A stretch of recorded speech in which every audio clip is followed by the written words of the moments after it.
जेकॾहिं असां उन खे 18 साल ताईं मुअख़र खणी वञूं था त हुन सां ग़लति इक़दाम जेके आहिनि उहे वधी सघनि था, बुराई जा इम्कानात जेके आहिनि वधी सघनि था। त इस्लाम जेको माना उमिरि जी क़ैद न लॻाई आहे, रुख़सती लाइ बुलूग जी शर्त लॻाई आहे, जो मक़सदु इहो आहे त बुराई जो सदेबाब कयो वञे, बुराई खे रोकियो वञे। त इन में अञा औरत जो वधीक तहफ़ुज़ थिए थो त ताकी हू कंहिं ग़लति हथु चढ़ण खां बची सघे, महफ़ूज़ रहे ऐं बुराई खां बची वञे। अक्सर सहाबा खां इहो मरवी आहे त उन्हनि शादियूं करायूं पंहिंजे ज़ेरे विलायत जेके औरतूं उन्हनि जूं नंढपण में।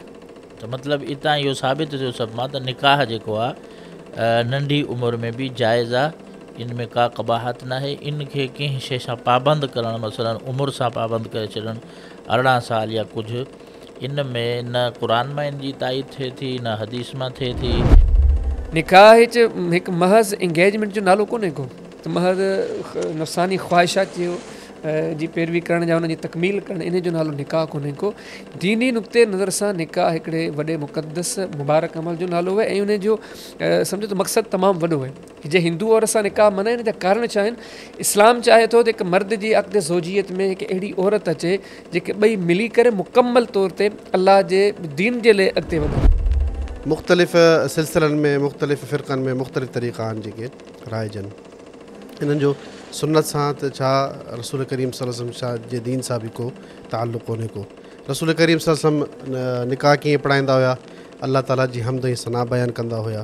पोइ 3 आयतूं क़ुरान करीम जूं जेके तक़वा ते मबनी आहिनि, सभिनीनि खे ख़बर आहे, उहो रसूल करीम सल्लल्लाहु अलैहि वसल्लम तिलावत कंदा हुया। ऐं मुख़्तसरनि छोकिरे खे चवंदा त तुंहिंजो मां निकाह हिन सां कयो, तोखे क़बूल आहे। 1 चकर पुछंदा, 3 चकर बि न। हाणे 3 चकर राइजा रवाजी हुआ त 3 चकर पुछणो आहे, छोकिरे खां बि छोकिरी खां बि। अस्सलामु अलैकुम वरहमतुल्लाहि वबरकातुहू। आउं ग़ुलामुल्लाह हरल सिंध इस्लाम फोर्ड जे डिजिटल प्लेटफॉर्म तां अवां भाइरनि सां मुखातिब आहियां। असीं प्रोग्राम जो पहिरियां हिकिड़ो हिसो शादी निकाह जे हवाले सां गुज़िश्ता क़िस्त में करे चुका आहियूं।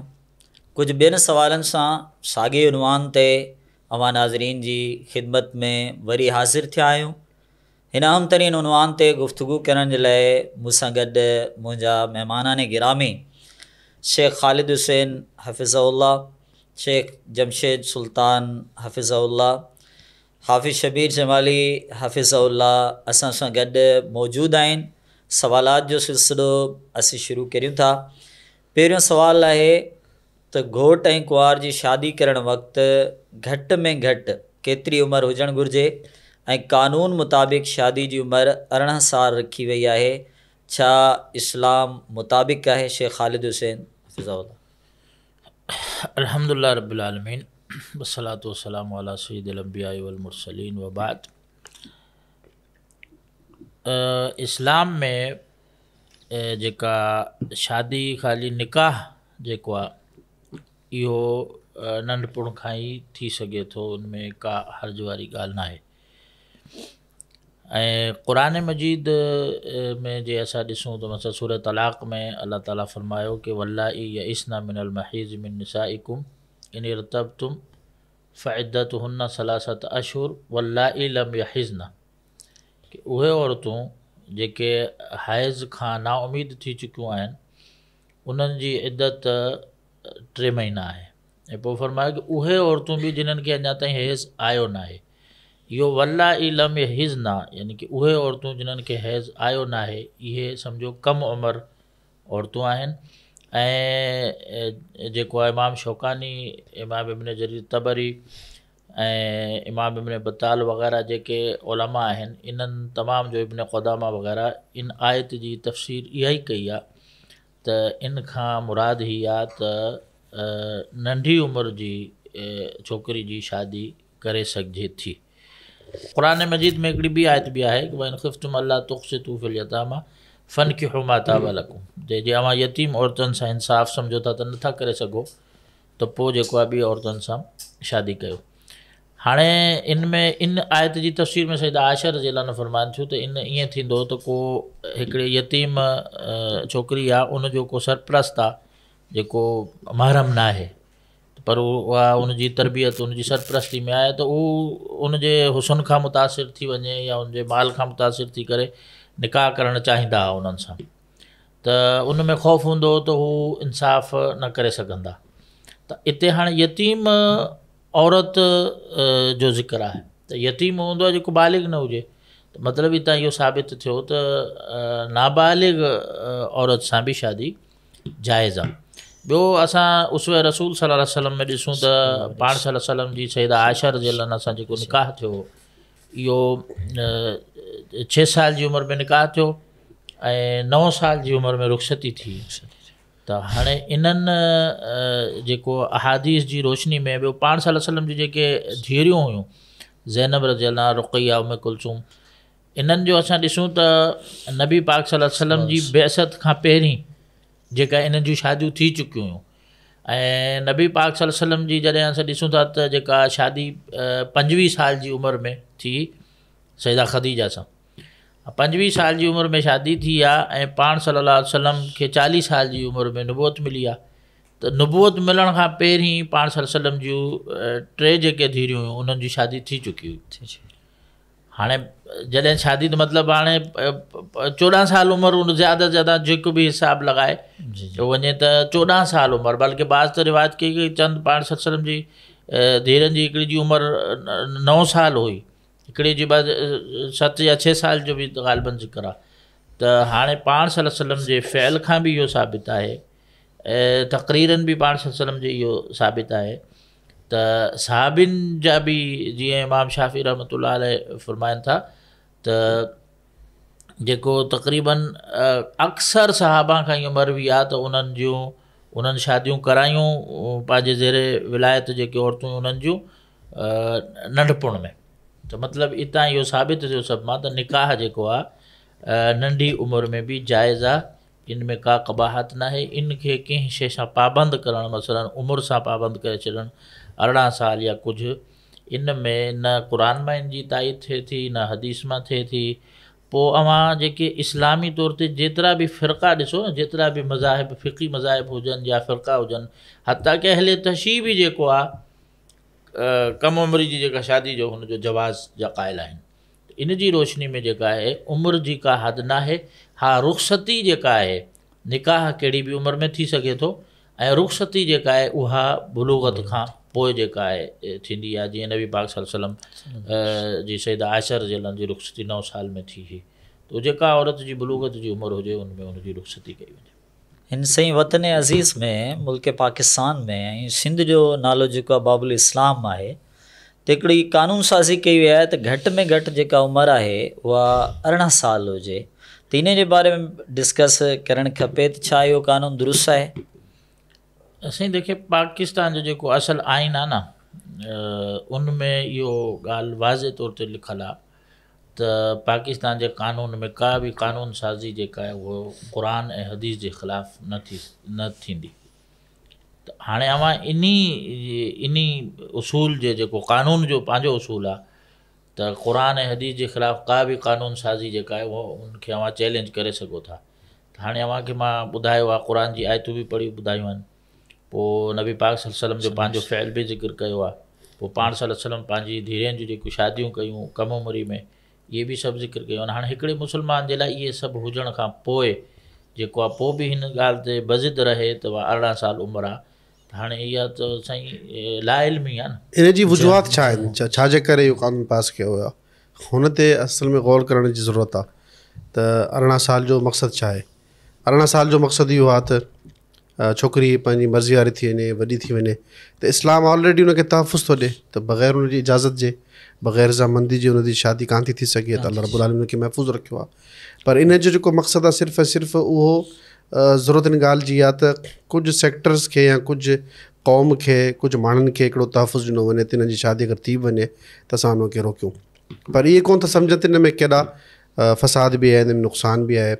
छोकिरियूं बालिग़ थी वेंदियूं त ज़ाहिर आहे हुननि जी बि हिकिड़ी ज़िंदगी आहे, हुननि जी बि हिकिड़ी तक़ाज़ो आहे। पोइ जे वॾी थी वञनि 18 साल खां मथे, वोटिंग जो मसइलो, वरी शनाख़्ती कार्ड जो मसइलो, इहे सभु शयूं पाबंदी दुनियावी लिहाज़ सां रखी वयूं आहिनि, पर इहे कोन था सोचनि त हिन जा केॾा वॾा वॾा नुक़सान आहिनि। नुक़सान साईं इन जो तमामु वॾो हिकिड़ो नुक़सानु आहे त जेकॾहिं असां इहा शर्त लॻायूं था त ज़ाहिर आहे इंसानु जीअं साईं जमशेद साहिबु पहिरियां हिकिड़ी ॻाल्हि वाज़े कई त फितरी हिकिड़ी तक़ाज़ा आहे, उहा इंसान जी जिस्मानी तक़ाज़ा फितरी तक़ाज़ा जेका आहे ज़ाहिर आहे उन मुताबिक़ औरत जे दिलि में हिकिड़ी ख़्वाहिश पैदा थिए थी। जेकॾहिं असां उनखे 18 साल ताईं मुअख़र खणी वञूं था त हुन सां ग़लति इक़दाम जेके आहिनि उहे वधी सघनि था, बुराई जा इम्कानात जेके आहिनि वधी सघनि था। त इस्लाम जेको माना उमिरि जी क़ैद न लॻाई आहे, रुख़सती लाइ बुलूग़ जी शर्त लॻाई आहे, जो मक़सदु इहो आहे त बुराई जो सदे बाब कयो वञे, बुराई खे रोकियो वञे, त इन में अञा औरत जो वधीक तहफ़ुज़ थिए थो त ताकी हू कंहिं ग़लति हथ चढ़ण खां बची सघे, महफ़ूज़ रहे ऐं बुराई खां बची वञे। पर सम्झो त सभिनी शयुनि जो जड़ जेका आऊं बार बार हिकिड़ी ॻाल्हि दोहराईंदो चवंदो न, हिकु ई जड़ नज़र अचे थी अलाह ऐं उनजे प्यारे पैगम्बर सल्लल्लाहु अलैहि वसल्लम जी फरमाइन खां दोहरी। छो त हिकु चाहे सिंध चाहे पाकिस्तान असीं सभु मजमूई तौर ते चाहे केतिरे कमज़ोर आहियूं पर मुस्लमान आहियूं। मुस्लमान हुअण जे नाते असां कॾहिं हिन नुक़्ते ते शायदि गौर कोन कयो। नबी सल्लल्लाहु अलैहि वसल्लम जॾहिं नमाज़ जे बारे में ॿारनि खे हुकुम ॾिनो, पाण पर 7 सालनि जा थियनि त नमाज़ जो हुकुम कयो, 10 सालनि जा थियनि त हुननि जा बिस्तर अलॻि कयो। त हाणे कॾहिं गौर कयो त ॿियूं काफ़ी सारियूं रिवायतूं आहिनि नबी सल्लल्लाहु अलैहि वसल्लम जन उमिरनि जा तस्करा कया आहिनि। जेकॾहिं इहा शइ 18 साल हींअर जे जदीद दौर जे माण्हुनि खे ख़बर पइजी वई आहे, नबी करीम सल्लल्लाहु अलैहि वसल्लम जन छाजे लाइ ममानत न लॻाई? जा तीअं चइजे उन्हनि जी शरीयत नामुकमल नौज़ बिल्लाह, या ईअं खणी चइजे त पाण सल्लल्लाहु अलैहि वसल्लम जन खां कुझु शयूं रहिजी वियूं हुयूं, या ईअं खणी चइजे निकाह शुरू हाणे थिया आहिनि, या असां सम्झूं था असां घणा सियाणा आहियूं, घणा सियाणा थी विया आहियूं। असल मुसलमाननि खां जेका हिन वक़्तु बुनियादी शइ विञाइजी वई आहे न, जंहिंखे ॻोल्हणु घुरिजे, जंहिंखे हथु करणु घुरिजे, नबी करीम सल्लल्लाहु अलैहि वसल्लम जी ज़ात सां जेको तालुक़ु हिकु कलमा को मुस्लमान हुजे हींअर उहा शइ टुटी वई आहे। जेकॾहिं यकीन ॼाणे उहा शइ हुजे त साईं ख़ालिद साहिबु जेके ॻाल्हियूं कयूं आहिनि, हिकु मुस्लमान जेकॾहिं नबी करीम सल्लल्लाहु अलैहि वसल्लम जी ज़ात खे पाण करीम जी तलीम खे हर्फ़ आख़िर ॼाणे, उन जे लाइ इहे ॻाल्हियूं एतिरी हैसियत रखनि थियूं जो बसि आमना सदकना। सहाबा किराम खे सहाबियत जे दर्जे ते पहुचाइण वारियूं शयूं कहिड़ियूं हुयूं? समय न वतन। नबी सल्लल्लाहु अलैहि वसल्लम जी ज़ात असांजे हर्फ़ आख़िर आहे, पाण करीम जो फ़ैसिलो हर्फ़ आख़िर आहे, ॿुधोसीं ऐं ईमान आंदोसीं। पर असीं जे जदीद दौर में रहूं था, अल्लाह पाक असां सभिनी जे हाल ते रहम करे, इहा सोच कान्हे का, इहे हक़ाइक़ बिल्कुलु वाज़े आहिनि, पर इल्ला माशाअल्लाह इल्ला मरहम रब्बी, इनकार करण वारा बाद में बि इनकार कंदा। छो त उन्हनि जो जेको बुनियादी नुक़्तो आहे न, क़ुरान और सुन्नत या नबी सल्लल्लाहु अलैहि वसल्लम जन जी ज़ात सां जुड़ियल कोन्हे को। त उन करे सभिनी मामलात जो बुनियादी जड़ हिते ई थिए थो त मुस्लमाननि खे सिर्फ़ु इन अहिड़े मौक़े ते रिक्वेस्ट कजे, गुज़ारिश कजे, असीं मुस्लमान आहियूं, असांजो ईमान सभु शइ नबी सल्लल्लाहु अलैहि वसल्लम जन जी ज़ात अक़दस सां आहे, असांजो निजात छुटकारो नबी सल्लल्लाहु अलैहि वसल्लम जन जी ज़ात अक़दस सां आहे। असांखे उन्हनि जी तलीम ॾांहुं मोटणु घुरिजे। उन्हनि जी तलीम मुबारका में अहिड़ी का बि शर्त कान्हे, बल्कि इन जे बरक्स जेके साईं ॾसिया कि जवाज़ जी सूरत मौजूदु आहे। असीं कलमे खां बाद में आख़िर उहो कहिड़ो असांजो कलमो आहे जो कलमे खां बाद में बि असीं उन ज़ात अक़दस जी तलीम खे छॾे अहिड़े क़िस्म जूं जुड़तूं ॻाल्हियूं, जुड़तूं नज़रिया ऐं मसनूई जेको सो नज़रियनि खे हर 8 ॾींहं को नओं कानून जुड़े थो, उन ते अमल दरामद थियो ऐं ग़ैर मुस्लिमनि खे ख़ुशि करण जी हिकिड़ी कोशिशि आहे। इहे सभु क़वानीन, इहा बि ॻाल्हि आहे। ॿियो हिन जे असल में वजह हिननि कानून जेको ठाहियो आहे उनजी हिकिड़ी वजह इहे ॿुधाइनि था त मक़सदु जॾहिं 18 साल खां घटि उमिरि हूंदी त अक़ुलु जेको आहे एतिरो पाइदार न हूंदो आहे औरत जो ख़ासि तौर ते, त हाणे हू मजबूर करे हुनखे किथे बि किथे निकाह कराए छॾींदा आहिनि। त हुननि में चवंदा आहिनि त हिते ख़वातीन ते जेको आहे इहो ज़ुल्म थिए थो, ज़्यादतियूं थियनि थियूं, उहा शऊर जी उमिरि में अची वञे, उन्हनि जे नज़दीक 18 साल शऊर जी उमिरि आहे। हाणे ॾिसो न हिकिड़ी शइ, छा पाकिस्तान जी 70 साल तारीख़ में गैर शूर निकाह थिया आहिनि? अगरि जो ईअं चइजे इहो मसइलो आहे त माना असांजे जेके मादी जा 70 साल गुज़री विया आहिनि उहे निकाह न्याणियुनि जा लाशूरी में थिया आहिनि। बाक़ी पोइ असां इहो ई चवंदा न, यानी कि असां जेको मसइलनि खे बुनियाद तां हल कोन था कयूं। जे बुनियाद ते ई शरी तरबियत घर में कई वञे, स्कूलनि जे अंदरि बाक़ाइदा वर्कशॉप कया वञनि, ॿारनि खे जे निसाब में इहा शइ शामिलु कई वञे, सोसाइटियुनि में, टेलीविज़न ते, हिते इहे बाक़ाइदा माण्हुनि जी इन मामले में ज़हन साज़ी कई वञे। हाणे मसइला हिकिड़ी मां मिसाल ॾियां थो तव्हांखे त इहा जेका कोर्ट मैरिज आहे, कोर्ट मैरिज जे लाइ मुख़्तलिफ़, या मिसाल जे तौर ते इहो कारोकारी करे उहो जेको आहे उहो क़त्ल करे छॾींदा आहिनि। त हाणे गवर्नमेंट काफ़ी कोशिशि कंदी आहे त इन शइ खे रोकियो कीअं वञे। त हिकिड़े आलिम दीन जो मज़मून पढ़ियो, उन्हनि वॾी सुठी ॻाल्हि लिखी। उन्हनि चयो त असल में असां छा कयूं था त पहिरीं हिननि खे ॾेखारियूं था ड्रामा, फिल्मूं, प्यार मुहबत जूं शयूं, सभु इहे जेके लव हूंदो आहे, हीअं हूंदो आहे, ठीकु आहे। त हाणे घरनि में वेही छोकिरियूं छोकिरा ॾिसनि था, उन्हनि जी हिकिड़ी ज़हन साज़ी हिकिड़ी थ्योरी उन्हनि जे दिमाग़ में अची वई त हे यानी कि ईअं प्यारु थींदो आहे। पोइ सेखारींदा आहियूं त प्यार में कुझु बि अव्हां करे वञो, असल हदफ़ हुनखे हासिलु करणु आहे। अव्हां जेके बि फिल्मूं ड्रामा जो नतीजो इन ॻाल्हि ते अची बंदि थी ख़तमु थींदो आहे। पोइ इहा थ्योरी ज़हन में अची पोइ असां जॾहिं उहे तालीम में अचनि थियूं छोकिरियूं छोकिरा यानी कि शऊर जी उमिरि में, त तालीम में असां मिक्स गैदरिंग हूंदी आहे, को एजुकेशन। हा, को एजुकेशन।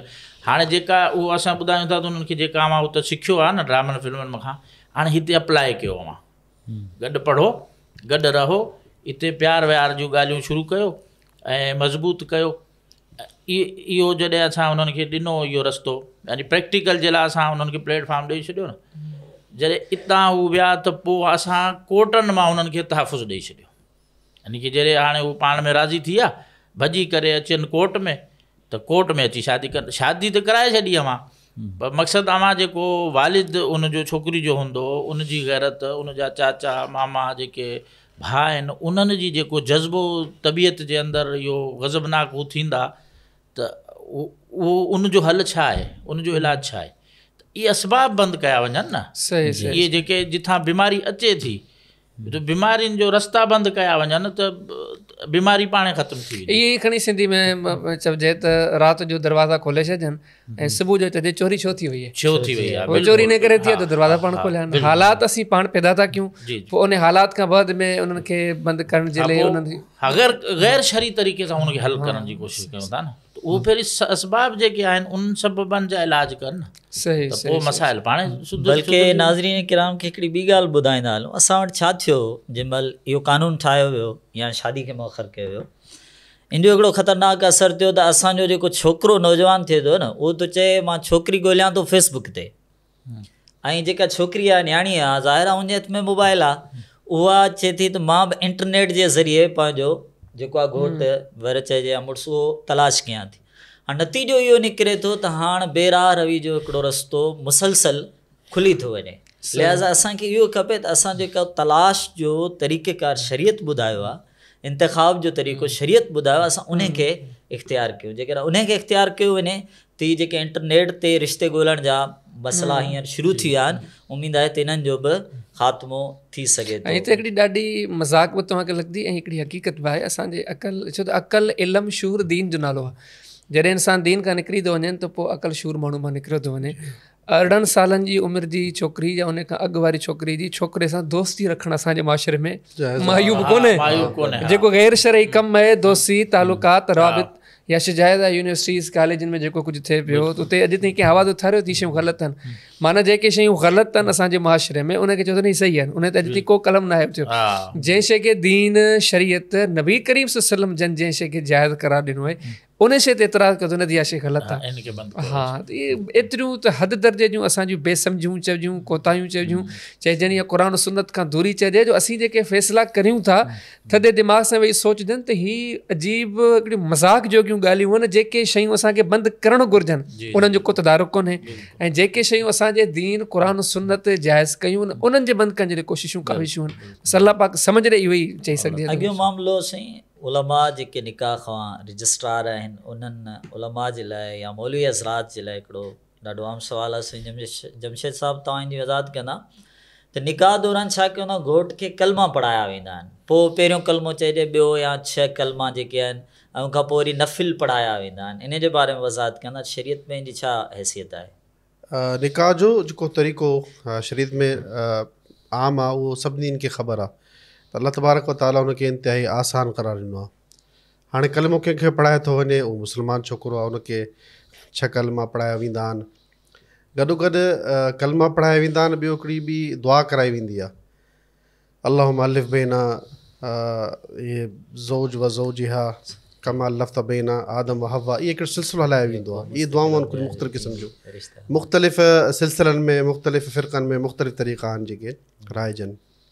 इन्हनि जो सुन्नत सां त छा रसूल करीम सल्लल्लाहु अलैहि वसल्लम छा जे दीन सां बि को ताल्लुक़ कोन्हे को। रसूल करीम सल्लल्लाहु अलैहि वसल्लम निकाह कीअं पढ़ाईंदा हुया, अल्लाह ताला जी हमद ऐं सना बयानु कंदा हुया। पोइ 3 आयतूं क़ुर करीम जूं जेके तक़वा ते मबनी आहिनि, सभिनीनि खे ख़बर आहे, उहो रसूल करीम सल्लल्लाहु अलैहि वसल्लम ते तिलावत कंदा हुया। ऐं मुख़्तसरनि छोकिरे खे चवंदा त तुंहिंजो मां निकाह हिन सां कयो, तोखे क़बूल आहे, हिकु चकर पुछंदा, 3 चकर बि न, हाणे 3 चकर आहे जा रवाज इहो त 3 चकर पुछिणो आहे छोकिरे खां बि छोकिरी खां बि। कमु पको कंदा आहिनि। हा, कमु पको न आहिनि कंदा, उन्हनि खे शक हूंदो आहे त किथे आख़िरी चकर उहा छोकिरी या छोकिरो न करे वठे। हिते वरी हिकिड़ी दिलचस्प ॻाल्हि आहे, 3 चकर चवराए चवंदा आहिनि 1 चकर रज़ामंद थी वियो, ऐं तलाक जे टाइम ते जॾहिं वरी 3 चकर चवंदो आहे त चवंदा आहिनि 3 थी विया। अड़े बाबा हुते जॾहिं क़बूलियत पहिरीं जी क़बूल आहे क़बूल आहे क़बूल आहे, 3 चकर चई हिकिड़ी क़बूलियत थी। हिते जॾहिं जो तलाक आहे तलाक आहे तलाक आहे, हाणे हिकिड़ो तलाक थियणु घुरिजे न, हिते वरी उन्हनि माण्हू जो नज़र बदिलजो थो वञे। अजीब। सो इहे वाक़ई कम अक़लीअ चइजे या ॼाणी वाणी करे सुनत खां दूरी आहे, त उनखे कलमा पढ़ाया वेंदा आहिनि, ला इलाहा इल्लल्लाह मुहम्मद रसूलुल्लाह, हालांकि उहो ऑलरेडी उहो मुस्लमान आहे, ऑलरेडी उहो दीन ते इंशाल्लाह क़ाइमु हूंदो, शहादत जी गवाही ॾेई चुको आहे। वरी जेके दुआऊं पढ़ाइनि था, इहे दुआऊं बि साबित कोन आहिनि अलाह जे रसूल खां न को साहबा किराम खां, ऐं दुआनि में ग़लती बि आहे, इहे कोन था सम्झनि। हाणे इहे दुआ घुरंदा आहिनि, आदम अलैहिस्सलाम जो हवा सां निकाह थियो, बिल्कुलु हक़ आहे, सैदना इब्राहिम जो सारा सां थियो, बिल्कुलु हक़ आहे। 2 निकाह अहिड़ा बि ज़िक्र कंदा आहिनि जिन ते वॾो इख़्तिलाफ़ आहे, उहो कहिड़ो आहे तव्हांखे ख़बर आहे? सुलेमान अलैहिस्सलाम जो मलिका सबा सां, सैयदना यूसुफ अलैहिस्सलाम जो ज़ुलेखा सां, इहो बाक़ाइदो इक़रार कयो वेंदो आहे, अल्लाह साईं इन्हनि ॿिन्हिनि ज़ाल मुड़ुसनि जे दरमियान तूं मोहबत ऐं मुवदत पैदा कर जीअं उन्हनि जे विच में तो विधी आहे, हालांकि उहो निकाह साबित ई कोन्हनि। इहो हिकिड़ो इल्ज़ाम नबियनि ते हणणु, त जेका शइ जॾहिं सुन्नत खां माण्हू परे थींदो, क़ुर ऐं हदीस खां परे थींदो, त या त रस्म में फारसी पवंदो, या त बदअक़ीदती या बिला जवाज़ शयुनि में फासी पवंदो। ऐं काफ़ी सारा घोट अहिड़ा हूंदा आहिनि जेके डिॼंदा आहिनि, त हाणे मूंखे कलमा पढ़ाया वेंदा, मूंखे त कलमा अचनि ई कोन था, पोइ हिनखे मज़ाक़ में बि जेको आहे इहो इस्तेमालु कयो वेंदो आहे, जेको शरन जाइज़ न आहे। निकाह खे आसान कयो वञे। ॿियो जेको तव्हांजो सुवालु नफ़िल जे हवाले सां, उनजो पाण सल्लल्लाहु अलैहि वसल्लम सां त को सबूत कोन थो मिले, पर साहबा किराम सां रिवायतूं मिलनि थियूं त उन्हनि जेका आहे निकाह खां पोइ शुक्राने जा नफ़िल अदा कया, पर उन तरीक़ो इहो आहे तो जेको मुड़ुस आहे उहो पंहिंजे कमरे में वेंदो ऐं पंहिंजी घरवारीअ सां हमबिस्तरी करण खां अॻु में पंहिंजी घरवारी खे बि नमाज़ पढ़ाईंदो, पाण अॻियां इमामत कंदो, घरवारी हुनजे पुठियां नमाज़ पढ़ंदी। इहा हिकिड़ी सुठी शइ आहे, पर हिनखे सुन्नत जे तरीक़े सां जेको आहे उहो अमल कयो वञे, न की बग़ैर सुन्नत जे निकाह खां अॻु में पढ़ायो वञे, या हुनखे वरी सर्कस कराए पोइ मस्जिद में वठी ईंदा आहिनि, हुते वञी हुनखे 2 रकातूं पढ़ाईंदा आहिनि, ऐं छोकिरी खे या कुंवार खे उहो नमाज़ नाहे पढ़ाई वेंदी। बहरहाल शुक्राने जे लाइ इहे नफ़िल जाइज़ आहिनि, हिन जो सुबुह साहबा किराम सां मिले थो, हिनखे असां बिदत कोन चवंदासीं, पर रसूल करीम सल्लल्लाहु अलैहि वसल्लम सां इहा शइ साबित नथी थिए। ऐं असल में जेका वॾी ॾुख ॾींदड़ ॻाल्हि आहे न, त नबी करीम सल्लल्लाहु अलैहि वसल्लम हिन जाइ ते जेके शयूं सेखारियूं आहिनि, ख़ुसूसी तौर ते सेखारियूं आहिनि, 1400 साल खां उहे माशाअल्लाह मुसलसल असां ताईं पहुचनि पियूं। त जेकॾहिं निकाह थियो आहे त निकाह जे टाइम ते घोट कुंवार खे मुबारकबाद ॾींदे कहिड़े कलिमात चइजनि, 1400 साल खां मुंतकिल थींदा पिया अचनि। या हिकिड़े मुड़ुस जे लाइ पढ़ण जी कहिड़ी दुआ आहे, उहा हुनखे हिन टाइम ते पढ़णु घुरिजे, जंहिंजा फ़वाइद समरात बि माशाअल्लाह मौजूदु आहिनि। इंतिहाई अफ़सोस जी ॻाल्हि आहे त उहे शयूं जेके नबी करीम सल्लल्लाहु अलैहि वसल्लम जन सेखारियूं आहिनि, इन्हनि शयुनि जो को रुझान ई कोन्हे, त को इहे शयूं बि आहिनि छा।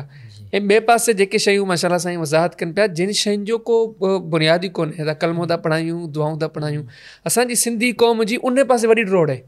हिन सभिनी शयुनि जे पोयां वेंदो त सम्झ कोन्हे, शूर कोन्हे, इल्मु ऐं अक़ल जी कमी आहे। हीअ उहा क़ौम आहे जेके दुनिया जे हर शुबे में तरक़ी चाहे थी, तरक़ी जा दर्जा तय करे पई, पर दीन ऐं मज़हब जी जॾहिं ॻाल्हि ईंदी आहे त उहे रटाया मामला, त जीअं मौलवी साहिबु चयो, जी हिन चयो, जी हुन चयो, त हिन क़ौम जी सभिनी शयुनि जे पंहिंजे शूर जी कमी आहे। अलाह ई अलाह जे प्यारे हबीब अलैहिस्सलातु वस्सलाम सां हिकिड़ो तालुक़ु जेको हुजे, उहो तालुक़ु मुनक़त थिए, त सभु शयूं इन पासे ॾियनि थियूं। तव्हां असीं सभु हीअ ॻाल्हि, हीअ आवाज़ जिन जिन ते पहुचे थो, इन शइ ते ज़ोर ॾियनि त उम्मत खे हिन पासे मुतवजह कनि, अलाह ई अलाह जे प्यारे पैगंबर सल्लल्लाहु अलैहि वसल्लम। हाणे हिन में हिकिड़ी ॿी शइ जो इज़ाफ़ो करणु ज़रूरी आहे, त इहा दुआ असांजे ॿारनि खे यादि हुजणु खपे। ख़ुशूसन असांजे सिंधी मुआशिरे में छा थींदो आहे, जॾहिं निकाह थी वेंदो आहे, घोट सां माण्हू मिलनि था, नौज़ बिल्ला गारियूं बि ॾियनि था, ग़लति बि ॻाल्हाइनि था, गुथा अल्फाज़ बि ॻाल्हाइनि था। हू जेका न्याणी यानी जेका कुंवार आहे, उन जे हवाले सां, उनजे ख़ानदान जे हवाले सां बि जेको आहे अटैक कनि था। त हिते शरीयत में रहनुमाई इहा आहे त हुनखे मुलाक़ात दौरान चवणु खपे, जेका हिकिड़ी दुआ आहे उहा सभिनी खे यादि हुजणु खपे, बारक अल्लाहु लक व बारक अलैक व जमा बैनकुमा फ़ी ख़ैर। ऐं जेको उन्हनि जो ज़ाल मुर्श जो ताल्लुक़ आहे उन हवाले सां नबी सल्लल्लाहु अलैहि वसल्लम दुआ ॿुधाई आहे, अल्लाहुम्मा जन्निबना शैतान व जन्निबि शैतान मा रज़क़तना। फ़ाइदो ॿुधायूं, पाण फरमायूं त जेको माण्हू इहा दुआ पढ़े थो, अल्लाह ताला जेकॾहिं उनजे मुक़दर में उनजे नसीब में औलाद लिखी आहे त औलाद पूरी ज़िंदगी शैतान जे शर खां महफ़ूज़ रहे थी। हाणे जेकॾहिं औलाद जी हिफ़ाज़त असांखे खपे त असांखे इहे दुआऊं यादि हुजनि, तुमीना असांजो पूरो ख़ानदान बल्कि पूरियूं नस्लूं जेके आहिनि उहे हिन दुआ सां महफ़ूज़ रही असीं ॾिसो न हिकिड़ी वॾी ॾुख ॾींदड़ ॻाल्हि आहे जीअं माशाल्लाह साथी वेठा आहिनि। ऐं तव्हांखे हिकिड़ो सुवालु कयां त असांजे सिंध में जॾहिं निकाह थींदा आहिनि उन में कहिड़ी शइ सुनत जी आहे? यकीन ॼाणियो असीं दीन शरीयत खां एतिरो त परे थी विया आहियूं। हिन घर में 5 ॾींहं थिया आहिनि, बाबा निकाह जी तयारी आहे, तव्हां हुन घर ते ई मुतवजे थियो त शरीयत जो कहिड़ो कमु आहे?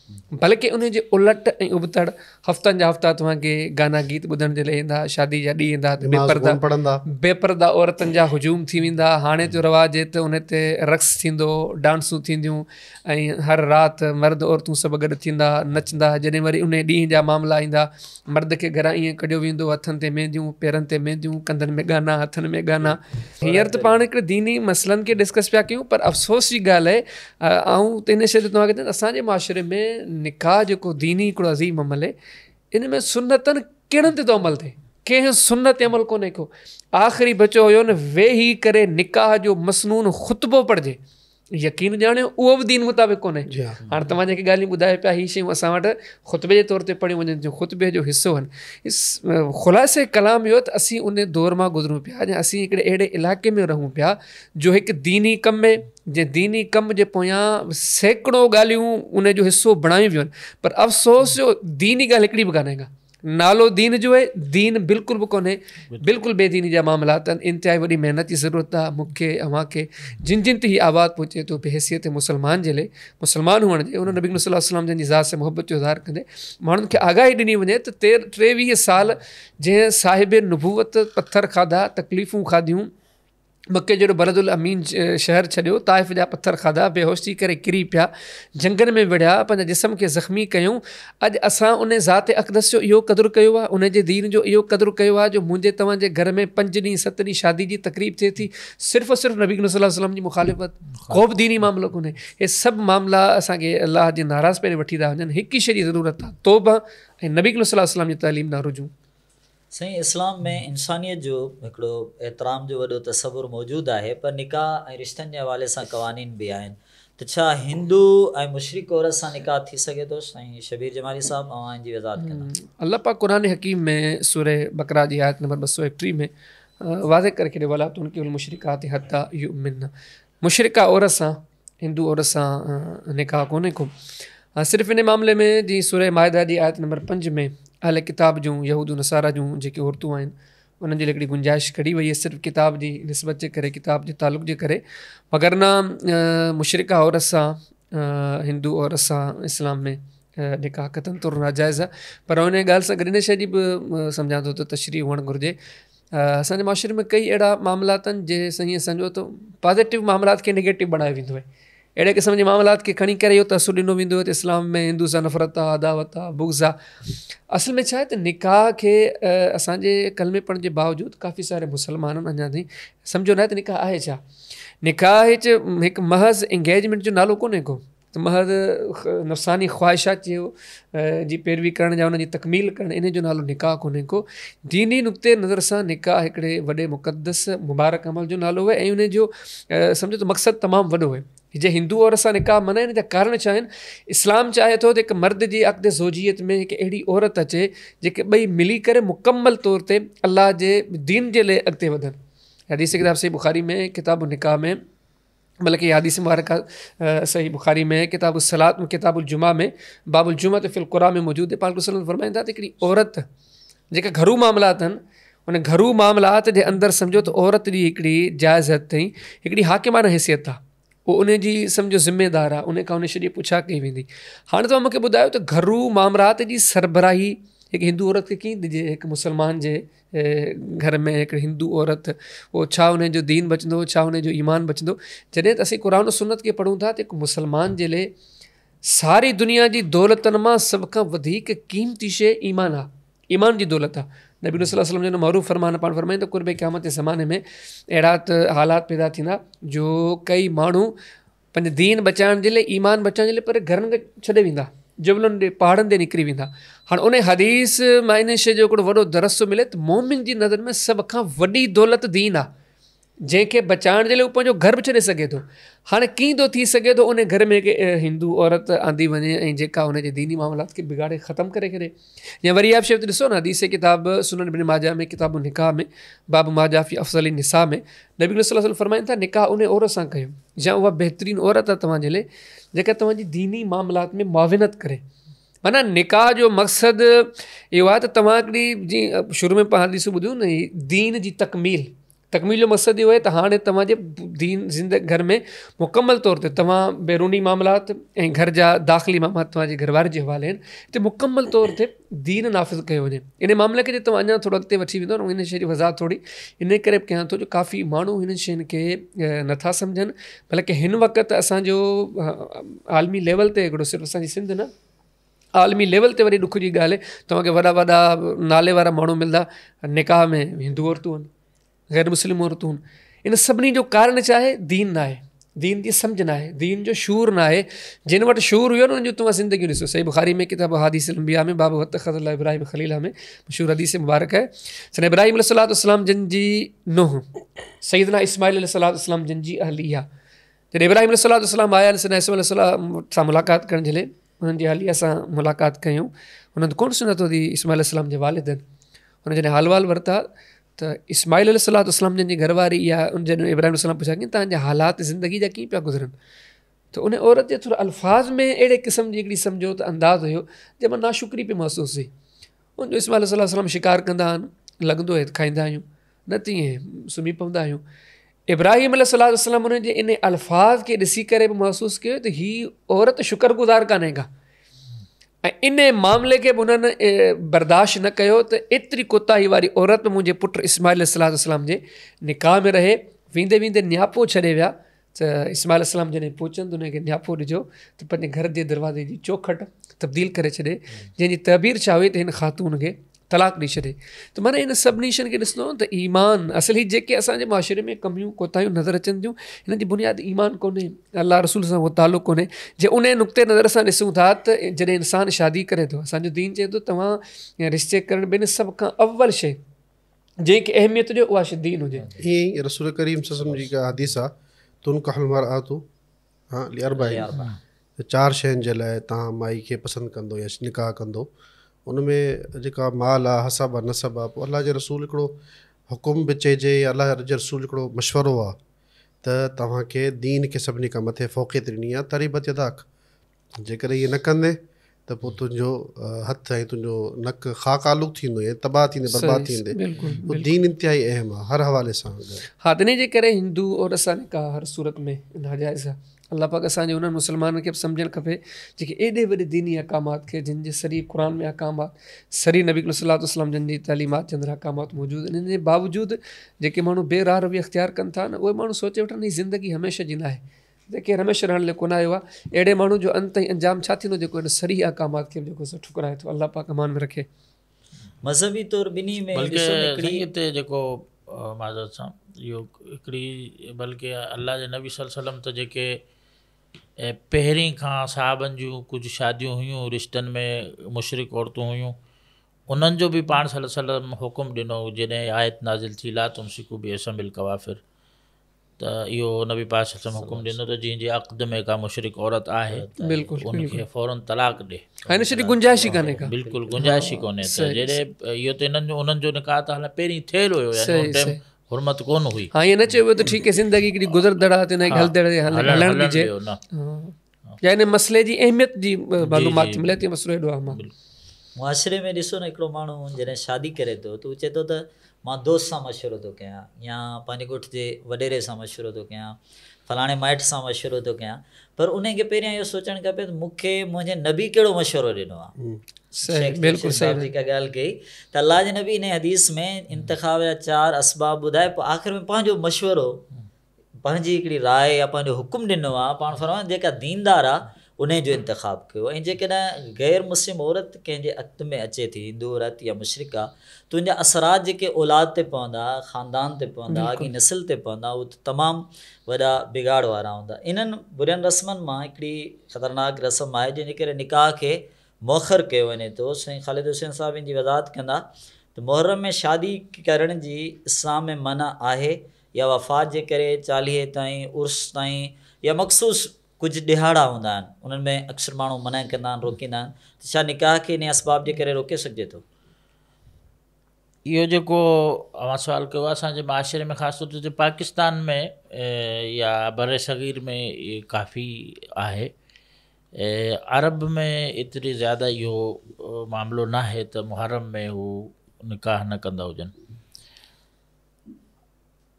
असल जेको शरीयत में आहे त मामलात में या आदात में इहो क़ाइदो आहे, हिकिड़ो शरई क़ाइदो आहे जेको उलमा बयानु कयो आहे त मामलात में असल ई आहे त हो जाइज़ हूंदा आहिनि। केरु अची चए त भाई हे शइ जाइज़ न आहे, उनजे लाइ ज़रूरी आहे त हू दलील ॾे भाई छो जाइज़ न आहे। हाणे दीन बि मुंहिंजी मंशा मर्ज़ी त न आहे न कि जेका शइ मूंखे पसंदि न अचे उहा मां चवां त हे जाइज़ न आहे, बाक़ी जेका मूंखे पसंदि अचे मां चए हे जाइज़ आहे। दीन त असल में क़ाल अल्लाह क़ाल रसूल आहे। त को क़ुरान में जेको बि चए थो त हे अमल जाइज़ न आहे, सिर्फ़ु निकाह जेको जाइज़ न आहे, इहो हिकिड़ो अल्लाह जे नबी सल्लल्लाहु अलैहि वसल्लम में इहो हुकुम ॾिनो त जे एहराम जी हालत में हुजो, त एहराम जी हालत में पाण सल्लल्लाहु अलैहि वसल्लम वाज़े करे फरमाए छॾियो त हिन में ला यनकिहुल मुहरिम वला युनकाह ला वला यख़्तुब, त निकाह जो को बि अमल उन न करिणो आहे, हता की मङणी बि जेको आहे जाइज़ न आहे एहराम जी हालत में। इन खां अलावा जेके आहे साल जा जेके आहे 12 महीना आहिनि, महीने जा 30 ॾींहं, इहे सभु ॾींहं जेके अल्लाह जा ॾींहं आहिनि, इन में का ममानियत कोन्हे, असल इन मामलात में जाइज़ आहे। उलमा जो इत्तिफ़ाक़ कंहिं आलिम जो फ़तवो न आहे त मुहर्रम में निकाह या शादी जाइज़ न आहे। हा, मुहर्रम जे जेको महीनो आहे इहो नबी पाक सल्लल्लाहु अलैहि वसल्लम हिन खे हिकिड़ो उहे जेके 4 महीना हुरमत वारा आहिनि, हुरमत वारा महीना करार ॾिना आहिनि। ऐं नबी पाक सल्लल्लाहु अलैहि वसल्लम फरमायो कि मुहर्रम में रोज़ो जेको आहे रखणु इन जी फज़ीलत आहे, त रमज़ान खां पोइ सभ खां जेके अफ़ज़लियत रोज़ा आहिनि इहे शहरुल्लाहिल मुहर्रम जा आहिनि। त मुसलमाननि खे इन महीने खे ग़म जो करे ऐं जेको आहे उहो यानी कि हिन में कोशिशि कंदा आहिनि त जेको असां ज़ाहिर कयूं त असां ग़म में आहियूं। ऐं इन जी वजह छा आहे? इन जी वजह हीअ आहे त हज़रत हुसैन रज़ी अल्लाह अन्हु जी शहादत सां इन खे मिलाईंदा आहिनि, त इन महीने में उन्हनि जी शहादत थी, त लिहाज़ा इन महीने में ग़म जे तौर ते को ख़ुशी वारो कमु न कजे। जो ख़ुशी वारो कमु कंदो त सम्झा ग़म जेको आहे न मल्हायो आहे। त हाणे इंसानु ॾिसे त कि जेको नबी पाक सल्लल्लाहु अलैहि वसल्लम जी वफ़ात खां वॾो त को ग़म न आहे न। सैयदना अनस रज़ियल्लाहु अन्हु फरमाइनि था त जॾहिं नबी सल्लल्लाहु अलैहि वसल्लम मदीने में आया त सर शइ मुनवर थी वई, त जॾहिं वफ़ात थी पाण सल्लल्लाहु अलैहि वसल्लम जी, त असांजी अखियुनि जे अॻियां जीअं ऊंदाह थी वई, असां कुझु न। ऐं इहो बि फरमाइनि था जे नबी सल्लल्लाहु अलैहि वसल्लम असांखे सब्र जी तलक़ीन न करे वञनि हा त थी सघे त असां पंहिंजे पाण खे हलाक करे छॾियो आहे। तमामु वॾो ग़म हुयो। पर हाणे केरु चए त वाह रबीउल अव्वल जे महीने में बि निकाह न कजे छो जो नबी पाक सल्लल्लाहु अलैहि वसल्लम जी वफ़ात थी, या पोइ तारीख़ में को बि महीनो अहिड़ो न आहे जंहिं में को वॾो वाक़ियो न थी हुजे, बल्कि को ॾींहुं अहिड़ो न हूंदो। हा, ज़िलहजा में हाणे सैयदना अली रज़ियल्लाहु अन्हु जी शहादत थी, त पोइ उहो बि चवंदो ज़िलहजा में बि न कयो, त पोइ यानी कि हर महीने में को न को इस्लाम जो वॾो वाक़ियो थियो आहे। ऐसी वॾी हैरान कुन ॻाल्हि जेकी आहे न, जेका इंसान खे हैरान थी करे, अॼु ताईं असां इहो न ॿुधो आहे त मुहर्रम में भंग पीअणु नाजाइज़ आहे। तव्हां ॿुधो की फतवा ॾिनी शराब न पींदा कयो, चरस न पींदा कयो, या असां कॾहिं ॿुधो जे त मुहर्रम सना हुसैन जी शहादत जो महीनो आहे, हुननि वरी दीन जे लाइ क़ुर्बानी ॾिनी, रोडनि ते बेपर्दा महिरबानी करे औरतूं न निकिरनि, हा त हीअ फलां फलां बेहूदगियूं बेहयाइन जा कम आहिनि, लिहाज़ा 12 महीना माण्हू खे रुकजणु घुरिजे। बल्कि मुहर्रम में बि सिर्फ़ु 10 ॾींहं एतिराम कंदा आहिनि, 10 ॾींहंनि खां पोइ होटलनि ते हलो, भले 10 ॾींहंनि जो एतिराम बि तव्हां 10 ॾींहंनि में ॾिसो न, चरस अफ़ीम भंग